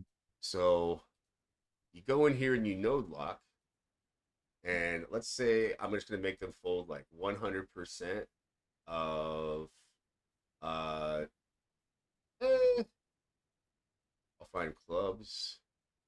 Yeah, like some of these like queen, king 10, um Yeah, a uh, lot of the suited kings.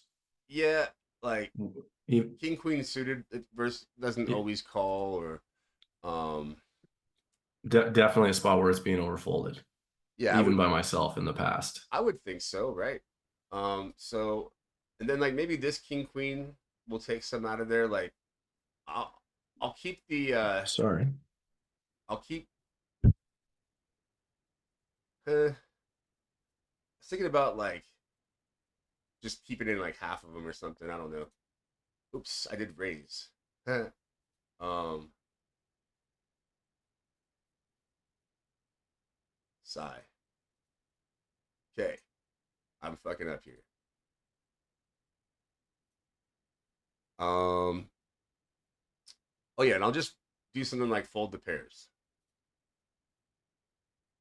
Well, and then we got the chip lead here, like the chip advantage here. Like it's gonna open up your ability. And that ace of clubs is a weapon, like you said.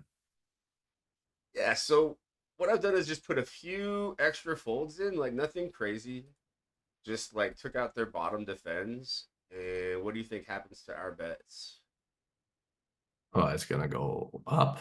Yeah. I would assume a frequency goes up, and I would say our sizing probably could shrink, but probably doesn't. Yeah, that's What is this? Is this basically range bet? yeah, Is that what just happened? yeah. If they fold If like they 10 overfold at 10% all, more, range yeah, bet. it's like range bet. So that's the thing that happens with GTOs when people start giving free rolls and stuff. You immediately start betting 100%. Yeah, that makes sense. And like it's a little disappointing when I think about when people start playing any two on a final table that know what they're doing. It's probably because I'm overfolding. Well, someone said I don't agree with the assumptions with the folds. Well, they're not correct assumptions because we're obviously saying that they're not. That's you're supposed to call those hands. I actually my main point is more that we can get away with c betting on boards that require a lot of unnatural defense. So, like for instance, this board when we bet 25% on it, they're supposed to uh call with like Jack 10 suited, right? And 85% of their range. yeah, and they're just not because like all this stuff is very very hard. Like defending king jack of clubs sometimes. I mean this is not what people are going to be doing. So Well, like the this queen jack suited is a great one to say that most people are throwing in the bin. yeah, no, most people would just toss it, even do a 25% bet. So um I think that like Jack 8-3 is not really the board in general to blast off on, unless you think someone's a bit of an overfolder or kind of tight. I do think it's rainbow, disconnected, paired boards, things like that. You're gonna have an overfold there. It's really up to you whether or not you play your range like check raising. The main thing that I hate to see when I look at databases is players who don't c bet and then don't check raise. I'm like, what are you doing? You got to Yeah, be you're tough. base. I when you find yourself in that spot, it's so painful. Like Worm brings up a good point and stuff about like where the boards change, but like I know what you're saying there. Like when you're not c betting and then you're not check raising, you're just bleeding. Barry says, I don't think it's good to remove a combo totally too. I mean, it's not really like this isn't science or this is science, but essentially what I'm trying to show is not um what I really think about their range. It's more just the fact that if someone is overfolding, you can start betting a lot.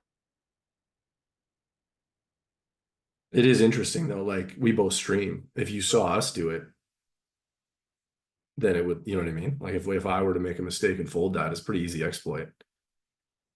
Yeah, I mean, I think like, well, no, I defend enough, but You do for sure, but like there's a lot of streamers out there where like you literally get to watch them face up, and like if you see them start to overfold, then all of a sudden your analysis of like pulling those hands out start to make sense. Wow, and actually, I bet you the majority of streamers do overfold in those kinds of spots. The majority of players do. I've looked at so many different databases, and most people are folding more than a third of the time to a continuation bet. And if you're facing on average like a 1/3 pot bet or less, uh, that's already overfolding, right? Since you need to defend like 75% versus a 1/3 pot bet, according to like minimum defense frequencies. Easy hand, not worth discussing. Are we at a final table? I think we might be. If we are, that's sick. You would know if this is the final table and you had aces though, right? No, man. Yeah, I always Too forget. too many games. I forget everything. Yeah. Yeah, no. Like I don't even remember how we busted. Like right now I'm barreling off a 6-9. See how this goes. Yeah, we got some That would have showdown probably vibe. been a good hand to bluff. Let's see. We won't be able to look this one up since you opened the button wider than Chippy V, but it's fine in PKO. So would you not open that there? Like that seems pretty wide. What was it, 6-9 off on the button? That seems like a bit back to that comment I made when you were streaming about like discipline. Like that's pretty wide. Yeah, like that's an interesting question. How much wider we get to go here? Like 6-9 is not the answer. I would assume I it's don't like think it is. I don't know. I don't think you get to open this hand. But like let's say we're final two tables and we've got a big stack and they've got two small stacks. I mean, it's kind of this situation right here. No. Wait, no, hold on. That's ICM, not PKO. They always do that to me, man. So I'm expecting button like 10-8 to be like bottom, maybe. try to think like in this spot where the button needs to have both players covered. Uh, it was cool when they had the reshove stacks. That's what I wanted. This is fine, I guess. So this is a wider, like this is a spot where we have both the blinds covered, and you do get to expand for sure. But yeah, no, not even close. But yeah, 6-9 is like a couple. If you're raising 6-9, like that means you're raising like Yeah, yeah. pushing 70%, like because there's all these stuff too. So I think, yeah, no. Yeah, broken. I broke it. You're fine. It's funny that I just kind of looked at like, oh I've yeah, made six worse nine. mistakes. Yeah, the button raise is never like at this point in the tournament can't be too bad. You probably get away with it.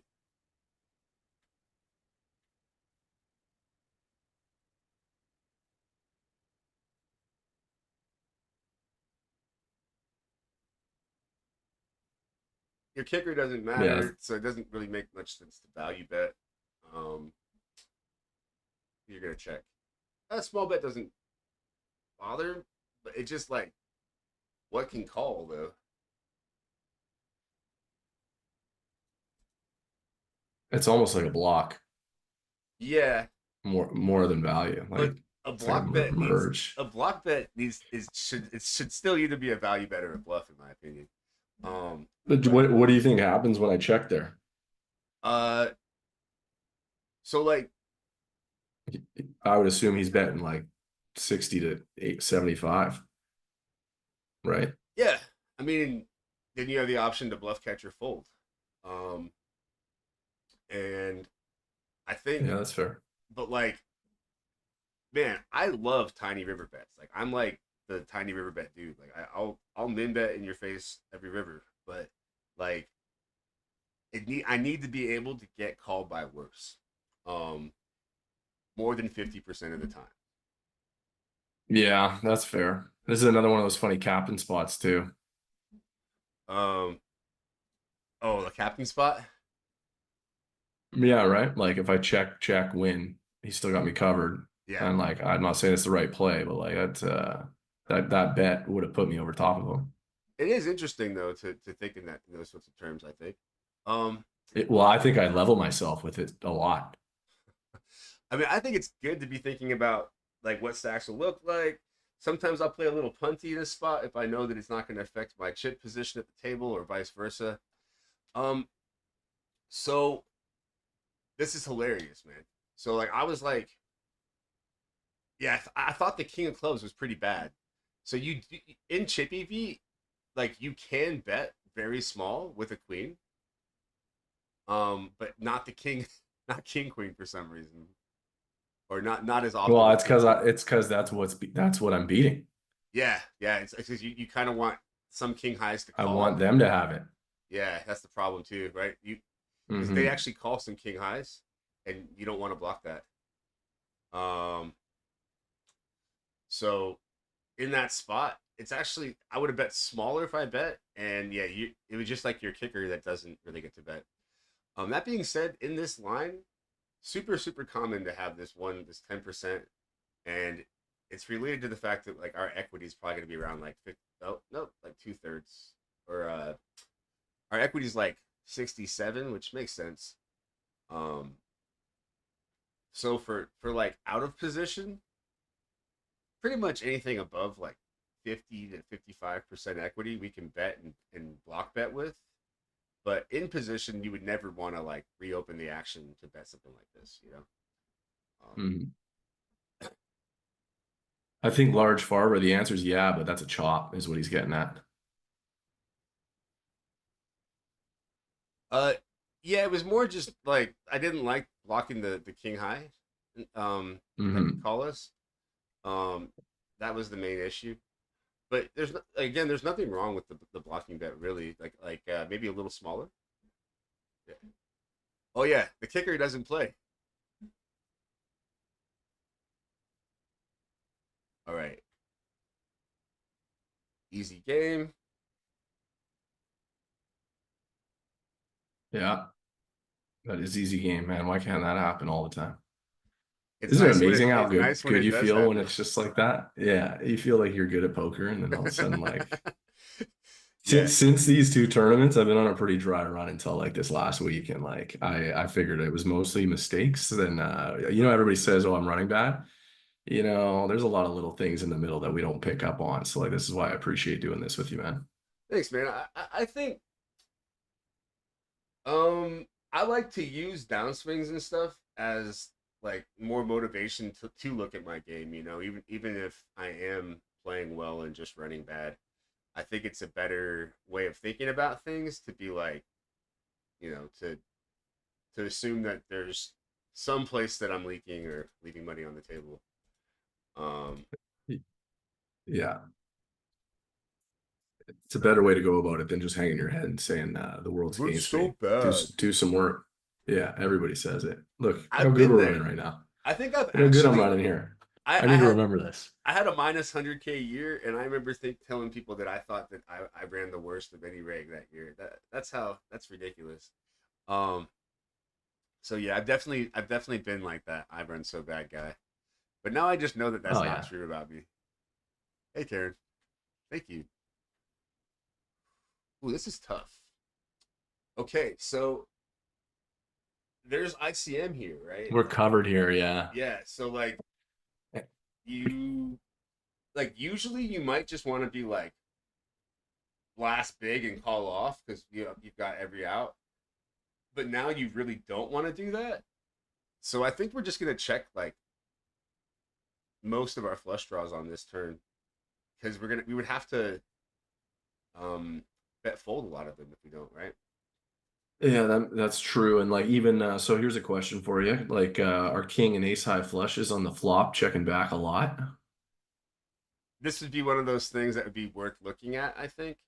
Um, as far as like Like look, ace high, I love a check. so like in game, like chip EV normal, you're gonna be betting like at least 80% of your flush draws on the flop. But I'm curious to see how ICM pressure changes things. Um, I would guess it means that we have to play tighter. Um, So you just copy and paste a single hand in there and then boom, it pulls up what's going on, eh? yep, It's pretty easy. yeah, it's so much easier than what I used to have to do, which is like manually input everything and run solves. And Now it's pretty simple. So like in this spot, for instance, on the flop, uh, how are we playing? We just bet everything. It doesn't matter. Um, but let's change it to be more ICM ish. Let's see. Do I have this? No, I'm just looking to see if I still have the bubble factor thing. I don't want to input it all again. Oh, here it is. Yeah, yeah. Okay. So we're looking at I mean, this is pretty close anyway, actually. Big blind versus hijack. What I'm gonna do in this spot, yeah, I'm gonna change it up a little bit, um, to where they have us covered.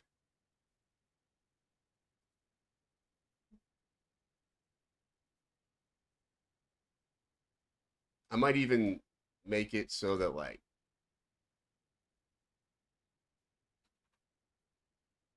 it's pretty extreme. Players remaining, sure. Um,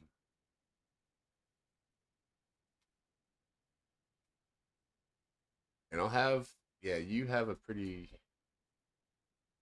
This is an $8 like I just used this like the structure for GG $8 PKOs, so I don't know.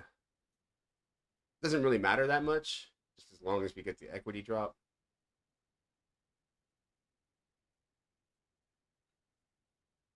Yeah, basically the big blind has an equity drop versus you, and you have ICM versus them.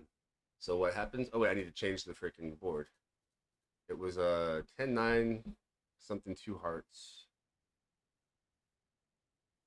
10 deuce 9 two hearts. And then 8.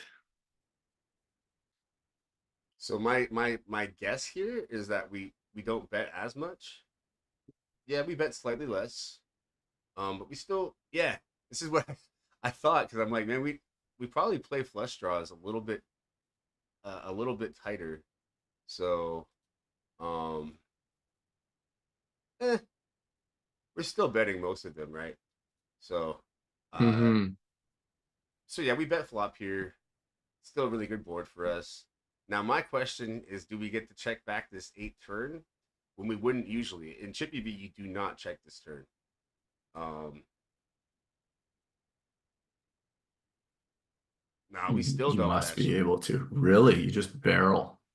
Well, we bet a lot less, I think. I mean, and we bet kind of small so that we don't incentivize, I don't think, like them to shove on us. But I guess that if we get shoved on, that we're gonna, oof, yeah, I would imagine we call. We have like we bet fold. potentially like 18 outs, right? We bet fold. I hate it, man. See, like this is something that like I resist. I still check. If you force me to bet call this, I check back. Or bet fold this, I want to check back. Yeah, you're throwing a lot of equity in the garbage. Yeah. Otherwise, the majority of the flush draw betting range is calling though. Just like, yeah, I still think, um, I don't know, man. I think I kind of like um checking here. What I'm gonna It, do? it's Go ahead. it's interesting while you're clicking around there. In my mind, in any game, if I have a lot of equity and I'm looking at a spot that is, if I get jammed on after I bet, I'm gonna have to like muck it. Like I hate that spot. Like I feel like I misplayed the hand every time it happened.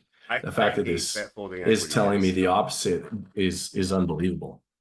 Because It like I just feel like I totally misstepped when I bet and fold potentially like 12 to 18 outs there. Yeah, it's unusual, and you better believe in Chippy V you don't bet fold it. Um, Yeah, right. yeah. So I mean, it's a little weird. You definitely see more stuff like raise folding of flush draws with ICM and stuff. In general, I might actually make it so that there's less players, so that there's more pressure. Um, yeah, we'll do like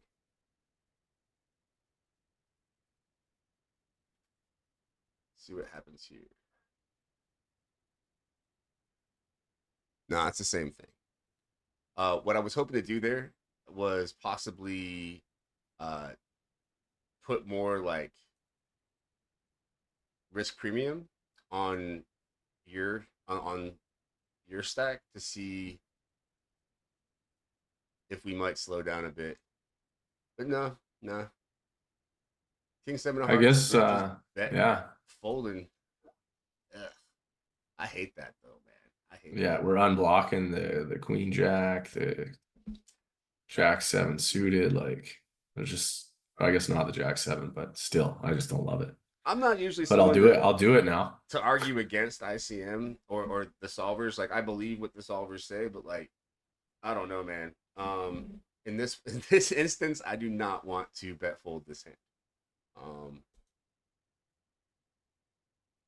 It is interesting though. Like once you check,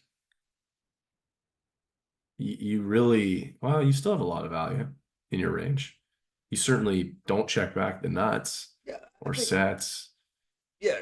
Most of the time you won't check back the nuts, but like you can have. I think you can check back over pairs here a little bit. Do we have a 1-to-1 ratio on the pot? On the so what do you On mean the by that? turn? No, yeah. Is what I'm looking at right now? Yeah, okay. It's after the river bet. Mm-hmm. Okay, yeah. So it's just 10 big blinds. Yeah, yeah. Okay. If it was a 1-to-1, I would check back the nuts, Mm-hmm. is what I was thinking. Uh, let me think. I just wanted to see the answer to that question if I was right though. Do we check back over pairs ever here? Yeah, yeah, yeah. The ones that don't need as much protection and stuff. So we do check back some sets. Of course we don't check back the nuts, but we've got some stuff in our range when we check. Some sets too. Mhm. Yeah. Alrighty. Moving on.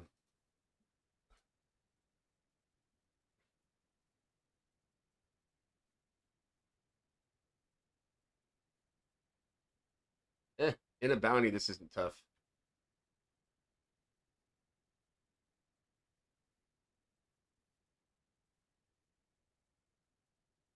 I do think some people don't like realize that in normal situations, like if you're playing 40 effective or something, and uh, under the gun raises, and under the gun plus one three bets, like you don't play jacks anymore. like it actually like it. You just don't involve yourself really. This is different though, of course. I mean, maybe in the big one you do. A lot of people don't realize that like when there's raising the three bet in front of you, you're pretty much mucking everything. People Mhm. will try to like call eights or something. Yeah, it's a pretty quick way. Yeah, call like flatten three bets in the blinds, or Yeah, that's yeah, it's not a good look. I've done it, uh-uh. but it's not a good look. I've seen it in cash games. I could even see some Mhm. arguments for raise calling. Um, if we're at the final table, Yeah, this is a good question because like I think this is a spot everybody finds themselves in, obviously. And what, like, you know what I mean? Like, I think like there's a lot of hands that are jamming 20 bigs, yeah, but you like king queen, you're talking about inducing. yeah, That's I gangster, man. um, but if you look here, uh, we could do anything with king queen. I Yeah. think I am raise calling though. Yeah, it's raise call. If you raise, you raise call it. Even king jack is considering it. But yeah, it doesn't matter. Like the shove is there too.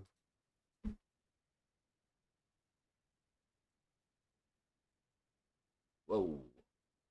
Uh-huh. Whoa though, with this guy with like no chips, if they have a bounty there, I would consider defending. I know this is like your least favorite hand, but Well, no, like again, I think this is the second time I've played with some fear in a situation that, well, that would have sucked, but can't be results orientated. Because like if I rejam, he's probably crying calling those eights still. Like, what do you think is his three bet fold frequency once that bounty's in there? It Because does. like, are Yeah, we just purely going for the I bounty? think it must be the bounty that made them switch towards three betting. But if this was regular ICM, that'd be a disaster. Three bet calling off with eights there when there's all these short stacks versus you. Like,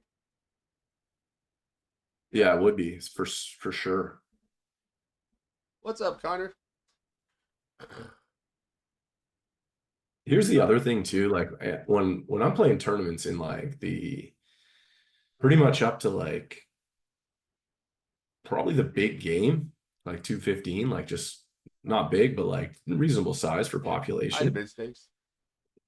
I find you're seeing a lot more outside the box plays. At the You know, higher like a stakes? lot of people no the low, like I'm saying, like when you're playing your 1Ks, 5Ks, 10Ks, yeah, people are gonna be pretty disciplined. But like in these, it's kind of like a satellite. Like when you shove into somebody and they make like what normally would be like a call outside of an ICM situation, and they make a mistake, and like, it's just so painful. You see a lot more of that in the smaller stakes. Yeah, some of those big ICM shows where it's like, I'm gonna shove everything because you can't call, and then like they call you with something they're not supposed to. Like, Oh, it's so painful. I try to, you have to know who to do it versus, kind of, because what happens there is that call's bad for them and it's bad for you and it's great for the rest of the table pretty much. When that Hmm. happens. So like, uh I don't do as many as I used to, just because, yeah, I have to know for a fact that that a player's ICM aware. Huh. I guess if they had a big bounty, but What, you just snap mucking here? Is that what you're doing? man, uh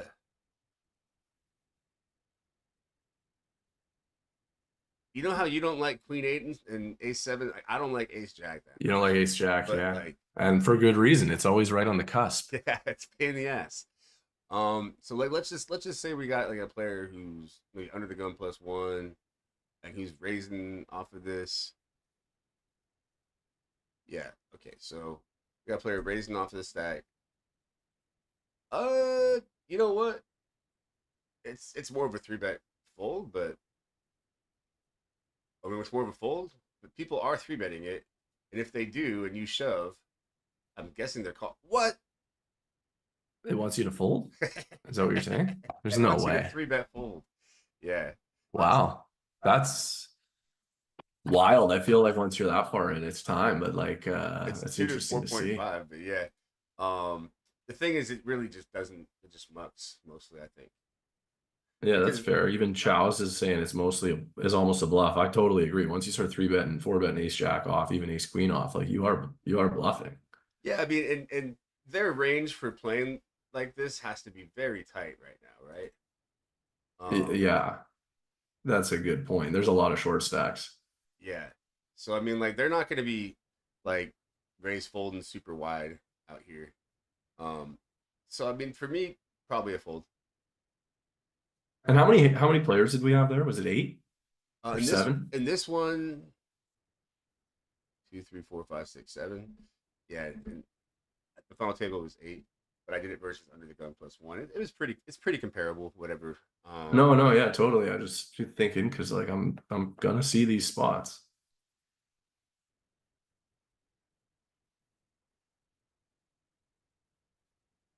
Covering shove. Yeah. Okay, now we're at the final table. I bet. Yeah, Shit. I would imagine. Oh, maybe not. Oh, here, I'm a little bit behind you. There you go. That makes sense. I'd bet. I mean, I understand we're playing cautious, but I would still just bet. And the ace comes, of course. Call. Hey, but you know what? Um, yeah. I mean, I just king high. King 6-4. I mean, it's not bad to check back, but I'd rather check back a worse king if I'm gonna check back a king. This is Fontaine with his And nine-handed why deuce. would you want to check back the worst king just because of kicker problems, or are you Yeah, thinking just like you got some essentially. backdoor straights?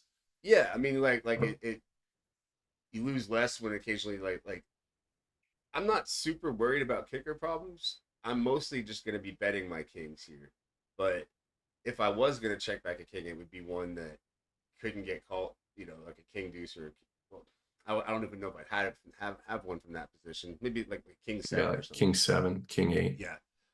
king Um, 9. I understand betting less though, for sure, in these spots. I'm hoping that I'm so far. Uh, my hypothesis testing usually works really well. So I suspect, for instance, if we were to do a sim with regular chippy v king 6-4, and then like with this stacks differential, your c bet frequency is going to go down for sure. Um, I'm just not sure if you remove king jack. Makes sense. Protect your hand, get some value. Yeah, It's chop just it really up, easy to check into the chop it chip up. lead there.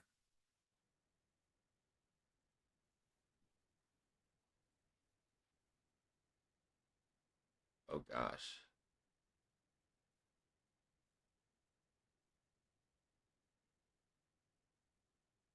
When I hear you say, "Oh gosh," it makes me worry. I just don't know if we should bet or not. Um, like, I would assume not, see, because like this guy's got a pretty tight raising range into like button, small blind, big blinds, got 40 bigs. Like this guy shouldn't really be raising yeah, hello. much that doesn't connect. Um, this is the thing I was talking about earlier though, where like this is probably not the case. Oh, wrong hand.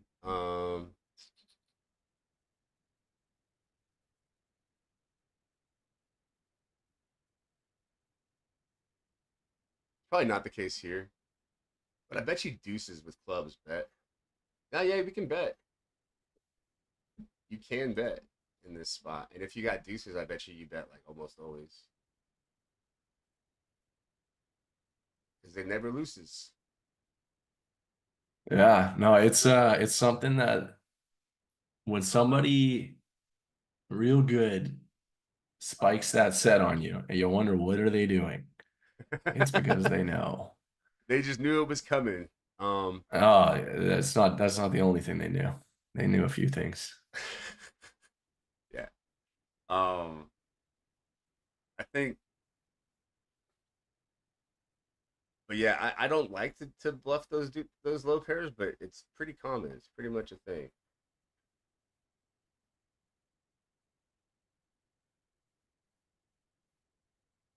I wouldn't mind starting by checking here either.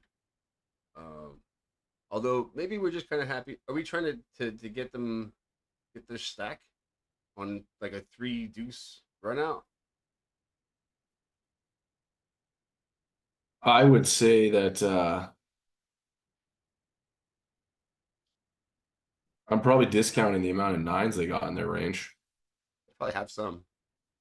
Yeah, and it feels like the line we're watching here almost implies I don't believe that they have any, and that I'm acting like I have, Yeah, which I have some, but not many. that's kind of what I was thinking. I was just thinking, just as an overall like aside, I've noticed that tournament players, although that's not you, um, tend to be a little front heavy on the aggression, and like in this spot, yeah, I just don't know that many runouts that I'm like super comfortable on playing for stacks. So I think I'd rather bluff catch, play defensive. That doesn't mean I'm folding on certain runouts, but I think I'd rather let them bluff a bit in this spot. It doesn't So make much. are you taking a check call line here, or are you Yeah, I would actually. I would take a check call yeah. line here.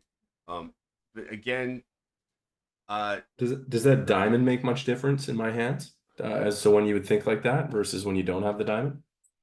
I actually think that if we look into the the chip EV, it'll probably like raising diamonds more because it's just like higher equity, but it's hard to know which is preferred. Do you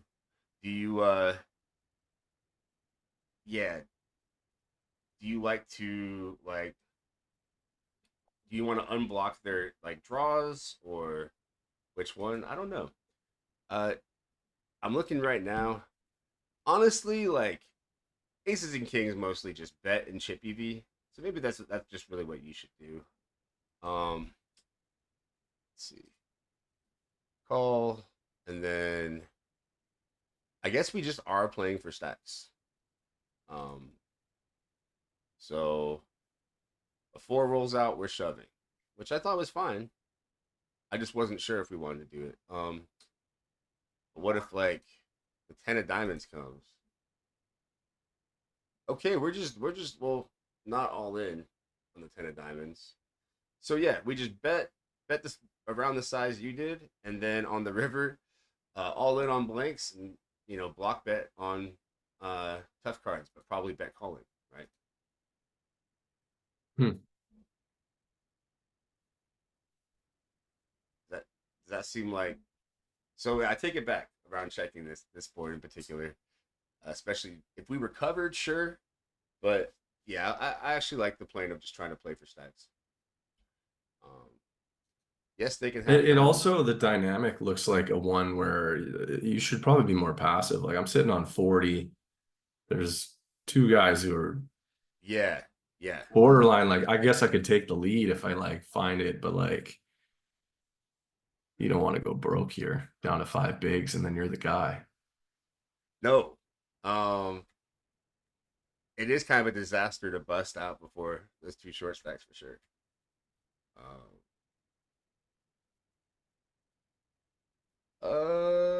I guess we call or raise. Raise is sexy. I like it. Go you. Yeah. Um. Yeah. I got two straight cards. I'm loving this Yeah. Let's play to go be for it. honest. Yeah. And that lead is like, what are you doing?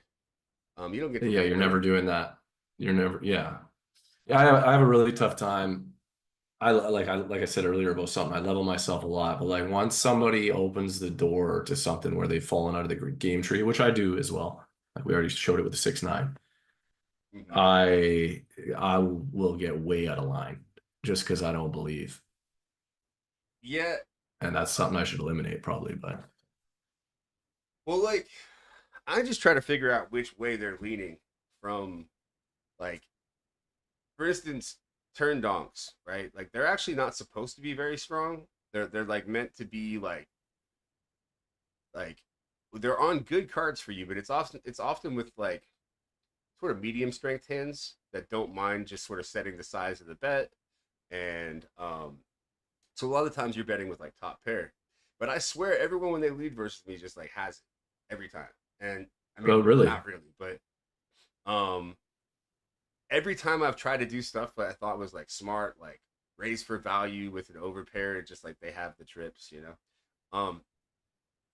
I feel like The paired board one is a tough one. yeah, When the turn pairs up, that one's yeah, that's the that was classic tough. donk lead though.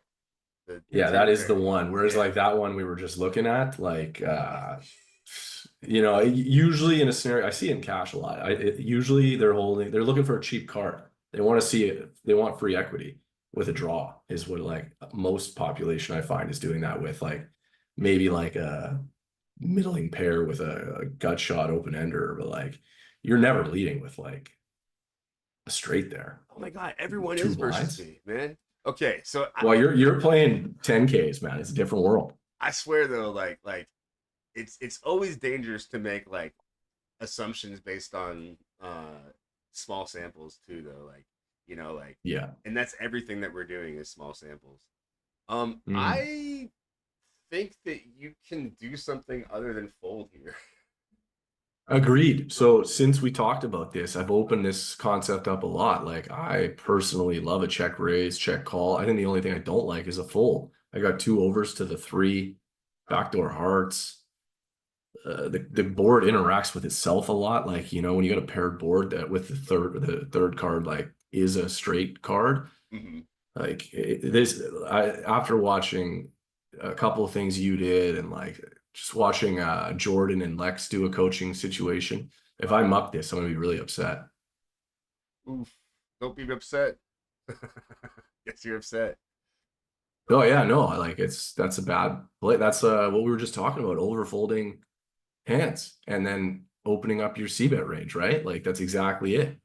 Yeah, actually, like if you look here, um, yeah, we're basically always playing it in Chippy V. Yeah. Also raising a shitload, by the way. Yeah, this is a beautiful check raise. Yeah, I would have liked it. Oh, didn't mean Yeah, to. All right, so we got the Queen Jack here folding. that's gross that I folded that. Oof.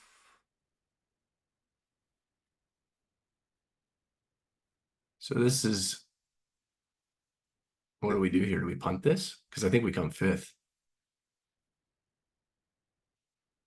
I don't mind this fold. I was just trying to think about what options I like the most in this situation at a final table. Um, let's see, like six-handed. I feel like you're Um, gonna tell me to limp jam. I don't know. I don't like any of your options that much, to be honest. So, uh, yeah, I'm looking at something here. It says, yeah, A7, like ace-X hand class tends to raise. It's both are fine. If we raise and get three bet, well, of course you do this little dinky size. We're gonna call or something. Oh shit! Look at, oh, dude. Uh, I always forget these little options. And it's always good to think about like your smallest raise. What does the smallest bet do? What does an overbet look like? I didn't even think about a concept of like a non-all. uh, Like we're talking about clicking it yeah, right you now. can't hear, but in like there's just no way, right? Like you couldn't make it like 17 and fold, but it is doing it over here with um because of a smaller raise size in the big blind. It literally is clicking for half half stack and then folding, I think.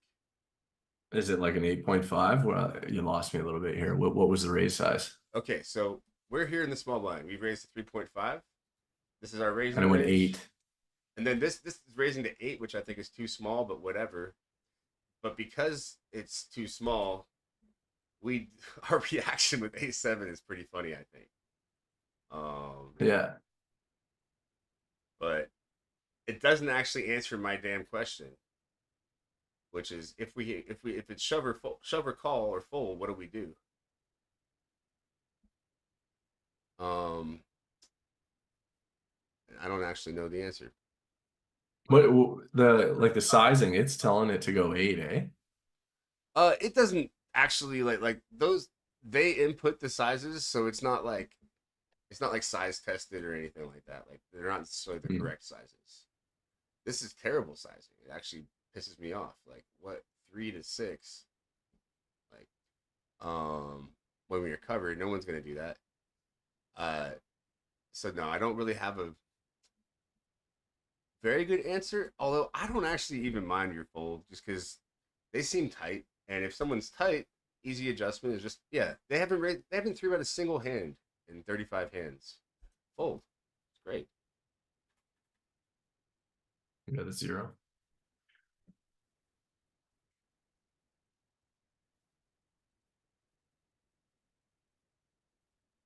Yeah, they're playing like so tight. I'm good at adjusting versus players who are too loose. Sometimes I forget to make the adjustments versus the too tight players.